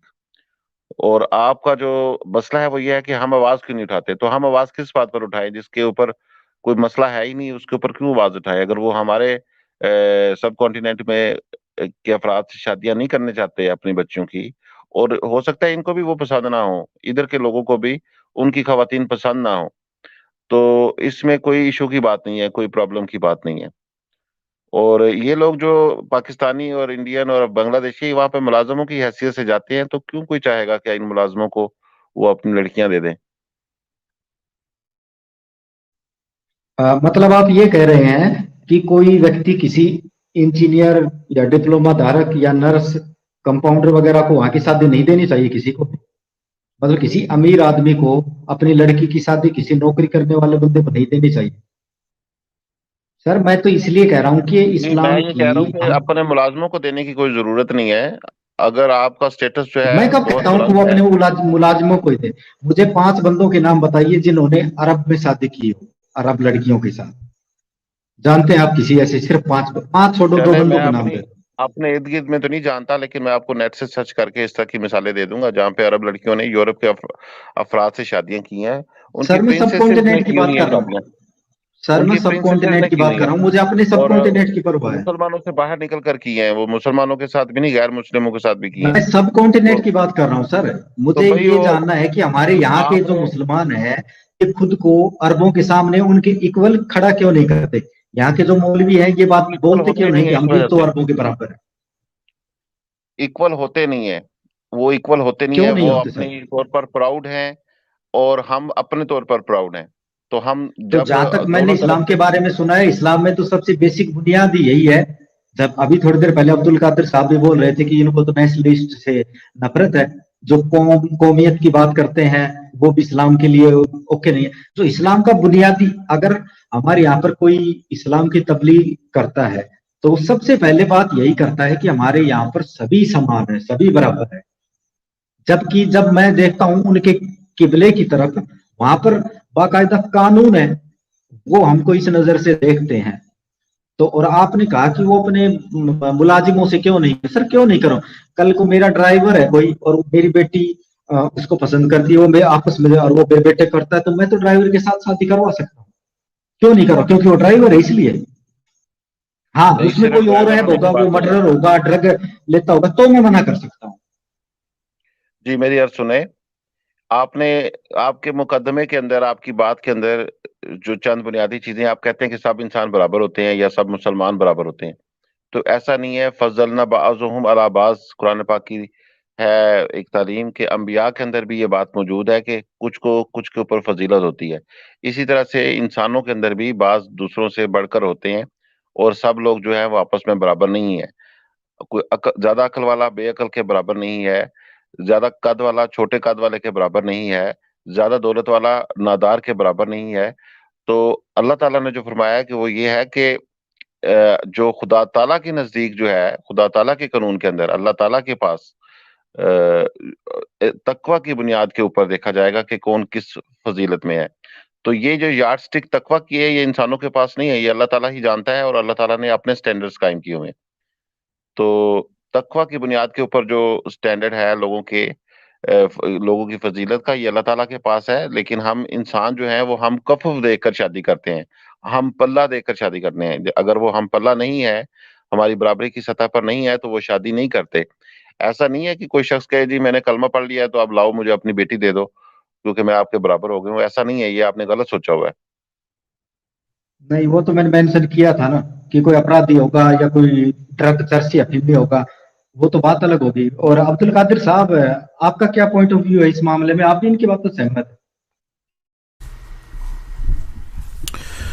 मैं किसी हद तक कुरान साहब की बात से सहमत हूँ, मगर उसूली तौर पर मेरा इख्तलाफ है कि फजीलत जो अभी उन्होंने बात की है कि फिजिकल फीचर्स की वजह से, यानी कि कोई ज़्यादा लंबा है या कोई छोटा है, ये बराबर नहीं है। इन्हें असल बात इन्होंने कहा तकवा है, परहेजगारी है, इंसान का किरदार है। तो इससे इंसान का जो नस्ल कौन सा है या रंग कौन सा है या उसका कद कितना है या उसके कितने पास दौलत है, ये चीज़ें हमारे रिलीजन का टीचिंग है कि ये इसको आप सेकेंडरी इंपॉर्टेंस दे, प्राइमरी इंपॉर्टेंस तकवा का है, दीन का है। अब दूसरी बात जो वो कह रहे हैं कि एक मुल्क का अपना कानून है, वो सोसाइटी अरब जो लोग हैं उनके कल्चर में है कि वो नहीं पसंद करते कि अपने लड़कियों को गैरों को दे। तो ये इनका एक हक है। मैं इसके साथ मतलब मैं इसको पसंद नहीं करता हूँ कि ये कोई अच्छी बात नहीं है, लेकिन इनका वैसे इनका ये हक है कि अगर ये कहते कि देखो हमारा भी दीन में ये है कि एक लड़की जो है वो शादी नहीं कर सकती जब तक उसका जो वली है, यानी उसका जो बाप है, अगर बाप नहीं है कोई बड़ा भाई है, अगर बड़ा भाई नहीं है तो कोई और होगा, चाचा होगा, ताया होगा, जो भी, उसकी रजामंदी के बगैर शादी नहीं कर सकती है। अगर वो लड़का को पसंद भी करती है और लड़का भी उसको भी पसंद करता है और दोनों रजामंद है, लेकिन अगर वली जो है वो इजाजत नहीं देता है और किसी वजह से वो कहता भाई हमारा नस्ल का आदमी नहीं है, हमारा जात का आदमी नहीं है, उसका हक है उसूली तौर पर बात गलत है कि नहीं ऐसा सोचने चाहिए, लेकिन इनका हक है। हम क्या कर सकते हैं? हम फिर मजबूर है कि अरब ने हमें पसंद नहीं किया। तो ये बड़ी अफसोस की बात है। मैं इस पर अंदर से रो रहा हूं कि अरब ने क्यों हमें इस नजर से देखते हैं, लेकिन भाई हम इस पर क्या कर सकते हैं? इसलिए हम मजबूर है और हम कहते हैं कि ठीक है इनका मर्जी, अगर ये हमें पसंद नहीं करते, हमें लड़कियां नहीं देते हैं अरब जो है, तो इनका मर्जी है, हम क्या कर सकते हैं? इनका हक है बहरहाल। जी सर, मैंने ये नहीं कहा था कि इसके बदले आप अरबों को मुसलमान ही मत समझो। मैंने ये कहा था कि ये आपके जो मौलाना लोग हैं वो इनको इस मामले पर क्रिटिसाइज क्यों नहीं करते, और करना चाहिए। हमारे यहाँ पर जब कानून आया CAA, सिटीजन अमेंडमेंट एक्ट, उसमें क्या था कि हमारे जो पड़ोस के देश हैं, अफगानिस्तान, बांग्लादेश वगैरह, इनमें जो हिंदू और बौद्ध और ये ईसाई समुदाय के लोग हैं, अगर उनको वहां पर प्रताड़ना, मतलब उनका शोषण हो रहा है, तो वो आ जाएं और हम उनको सिटीजनशिप दे देंगे, क्योंकि वो इस्लामिक राष्ट्र है सारे। इस बात के ऊपर सऊदी, शायद सऊदी अरब की नहीं, शायद दुबई की प्रिंसेस थी, वो उसने ट्वीट किया बाकायदा कि हिंदुस्तान फासिस्ट है। उसने ये कैसे कानून बनाया कि हम हमारे यहाँ पर आ सकते हो आप लोग हिंदू और बौद्ध धर्म को मानने वाले और ईसाई धर्म को मानने वाले, अगर आपको दिक्कत है अफगानिस्तान, पाकिस्तान और बांग्लादेश में, आपको बिना किसी रीजन के आराम से सिटीजनशिप दे दी जाएगी। ये था उस बिल में। तो उस बिल का इतनी जोरदार तरीके से अरब कंट्रीज वालों ने विरोध किया, सोशल मीडिया के ऊपर विरोध किया और सेमिनार्स वगैरह आयोजित किए, क्रिटिसाइज किया, हिंदुत्व हिंदुत्व का नारे लगाए। तो उस वक्त उनके पेट में दर्द बहुत हुआ था। लेकिन जब बात आती है कि वो कितना स्वीकार करते हैं, हम तो, जबकि मैं उनको ये नहीं कह रहा कि वो हिंदुओं को स्वीकार करें, हिंदुओं को शादी दे या नो, नहीं, उनका अधिकार है, वो जिससे चाहे करें। लेकिन उन्होंने अपने देश के नाम में इस्लाम लगा रखा है, और उसी इस्लाम के मानने वाले सब कॉन्टिनेंट के मुसलमानों को वो अपने बराबर नहीं समझते हैं। तो मेरा मानना ये है कि उनको इकारत की नजर से नहीं देखना चाहिए, लेकिन कम से कम उनको क्रिटिसाइज करना चाहिए, ताकि उनको ये चीज बार बार याद दिलाई जाए कि हम आपकी इस बात के बारे में जानते हैं और हम आपकी इस बात से एग्री नहीं है। ये अरबों को बार बार याद दिलाना चाहिए हिंदुस्तान के मुसलमानों द्वारा, हिंदुस्तान, पाकिस्तान, बांग्लादेश के मुसलमानों द्वारा। लेकिन हो रहा इसके उलट है। कोई हिंदुस्तानी, बांग्लादेशी, पाकिस्तानी मौलाना, मौलवी ये करता नहीं है। क्यों नहीं करता, ये तो आप लोग ही बता सकते हो। रही बात हमारी पुरानी साहब की, उन्होंने कुछ पॉइंट्स उठाए, वो ठीक थे, मानते हैं कि लोग ये देखते हैं कि मैं गरीब को नहीं करूंगा अपने घर वाले के साथ। यहाँ पर गरीब अमीर की नहीं हो रही। एक इंजीनियर वहां पर एक लादेन कंपनी में काम करता है, तो अच्छी पेमेंट लेता है वहां पर, और वहां पर गरीब अरब भी हैं, ऐसी कोई बात नहीं है। लेकिन उन्होंने तो कानून बना रखा है कि वो शादी कर ही नहीं सकते उसके साथ, और ना ही वो नागरिकता देंगे आपको, चाहे आप पूरी जिंदगी भर वहां पर किसी कंपनी में काम कर लो। अमेरिका आपको सब कुछ दे रहा है, और कुरानिस्ट साहब भी अमेरिका और यूरोप को क्रिटिसाइज कर रहे थे अभी थोड़ी देर पहले, जबकि वो आपको ये सारी चीजें देते हैं। और आपके जो इस्लामिक ब्रदर हैं, जिन्होंने अपने नाम में इस्लाम शब्द घुसा रखा है देश के नाम में, वो लोग आपको इस तरह से ट्रीट करते हैं। इस सवाल के आगे ज्यादातर इंडियंस की, जब कोई यहाँ का मुसलमान हमारे सामने ये बात रखता है, तो हमें उससे काउंटर में ये बात रखता हूँ, तो उसके पास कोई जवाब नहीं होता। तो ये क्या कारण है, क्यों कम समझते हैं हमारे यहाँ के मुसलमान खुद को? देखिए, मैं जाती तौर पर मैंने CAA पर, और इवन के आर्टिकल, कौन सा आर्टिकल था वो, 360 या 370 इस तरह का, हाँ, वो 370 था। चलो 3, मैं इस पर कोई इतराज नहीं है, मेरा इस पर कोई इतराज नहीं। मैं कहता हूँ ये एक जायज मुतालबा है। बात यह कि वो मेरा लीडर है, ओवैसी साहब मेरे लीडर है, उन्होंने इस पर जो है शोर डाला है, तो देखो हमारा हक बनता है, चलो हमारा। नो, आप मैं गलत समझ, मैंने ओवैसी साहब के बारे में नहीं कहा। हिंदुस्तान के मुसलमानों ने जितने भी आप कह रहे कि हम उस पर शोर क्यों करते हैं, उस दूसरे बात पर हम क्यों आवाज नहीं उठाते ना?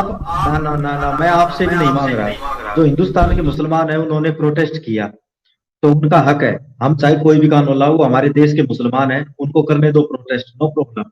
मैं ये कह रहा हूँ कि अरब कंट्रीज में, मुझे एग्जैक्ट याद नहीं है कि यूएई की राजकुमारी थी या फिर पता नहीं बहरीन की, उसने ट्वीट किया था। इसके अलावा सऊदी अरब के बहुत से लोगों ने ट्विटर्स पे ट्वीट किए थे इसमें इंडिया के खिलाफ, जबकि उनके खुद का रवैया ये है। इसलिए दूसरा, बस मैं ये जानना चाहता हूँ कि अरब को बार बार ये बात क्यों याद नहीं दिलवाई जाती हमारे यहाँ के इस्लामिक लीडर्स के द्वारा कि हम भी आपके बराबर हैं। कम से कम उनको बोलना चाहिए कि हमें भी वहां सिटीजनशिप मिलनी चाहिए, अगर इतने सालों तक हम वहां काम करते हैं तो। बोलने में क्या जाता है, लेकिन बोलते भी नहीं है। भाई, आपके बच्चों को तो सिटीजनशिप मिलेगी, आपके बच्चों की तो लाइफ आसान होगी वहां पे, लेकिन कोई बोलता ही नहीं है। क्यों नहीं बोलता है, मैं तो ये पूछ रहा हूँ। जी ठीक है, मैं जवाब देता हूँ, फिर मेरा ख्याल है हम इसको रैप अप करें क्योंकि टाइम भी काफ़ी हो गया। कुरान साहब भी कोई आखिरी जुमले भी बोलेंगे। बात यह है कि बोलना चाहिए, आपकी बात है ये, उसूली तौर पर हमें हमारे उलमा हज़रात को आवाज़ उठाना चाहिए कि अरब के अंदर जो खराबियां हैं, जो उनके अंदर जो एक तासुब है, और बिलखसूस हमारे कौम के ख़िलाफ़ जो उनका हिकारत का नज़र से देखने वाली जो बात है, उस पर ज़रूर आवाज़ उठाएं। मैं बजाते खुद आवाज़ उठाता हूँ। देखो, मैंने तो इसराइल और फ़िलिस्तीन के जो प्रॉब्लम है, जो अरब उस पर इतना ज़्यादा उनका एक मसला है, उस पर मैंने इसराइल के साथ दिया है कि भाई इसराइल इसमें मैं ज़्यादा फेवर कर रहा हूँ। तो मैं, मुझसे ज़्यादा अरब कौन क्रिटिसाइज़ करता है? तो मेरा अपने जो ज़ात की बात है वो आपके सामने है। बाकी जो लोग हैं, मैं उनके बारे में मैं नहीं बोल सकता हूँ कि वो क्यों नहीं कर रहे हैं, करना चाहिए, बस इतना ही कह सकता हूँ। जी कुरान साहब, आप भी कुछ फरमाइए। जी, मैं किसी के अरब होने की वजह से उसको कोई रिगार्ड नहीं देता कि वो अरब है तो वो बड़ा अजीम है, तो उसके साथ रिश्तेदारी करनी चाहिए किसी को। चाहे लड़की लेने का मामला हो, चाहे लड़का लेने का मामला हो। तो मुझे तो ये इसमें कोई दिलचस्पी नजर नहीं आती, जिसकी वजह से अब हमें कोई ज़हमत हो रही हो, तकलीफ हो रही हो और हम आवाज उठाने लग जाएं। और अरबों के साथ हम समझते हैं कि वो मुतमव्वर हैं, अमीर हैं, लेकिन हम तो उनको कोई बड़े समझदार लोग नहीं मानते हैं। इवन पाकिस्तानी जो हैं, हम तो अब हमारे ड्रामे देखें तो हम तो इनका मजाक ही उड़ाते हैं, हम तो उनको ऑलमोस्ट अहमक समझते हैं। तो ये जो आप समझते हैं कि वो अपने आप को बड़ा समझते हैं, तो कोई अपने घर में बैठ के जैसा मर्जी अपने आप को समझता रहे। लेकिन जो पाकिस्तानी माशरे के अंदर मैं देखता हूँ, तो वो अरबों को कोई ऐसा, उनके अरब होने की वजह से कोई ऐसा रिगार्ड नहीं दिया जाता, और ना ही कोई इस तरह की दिलचस्पी पाई जाती है कि उनके साथ कोई रिश्तेदारी की जाए।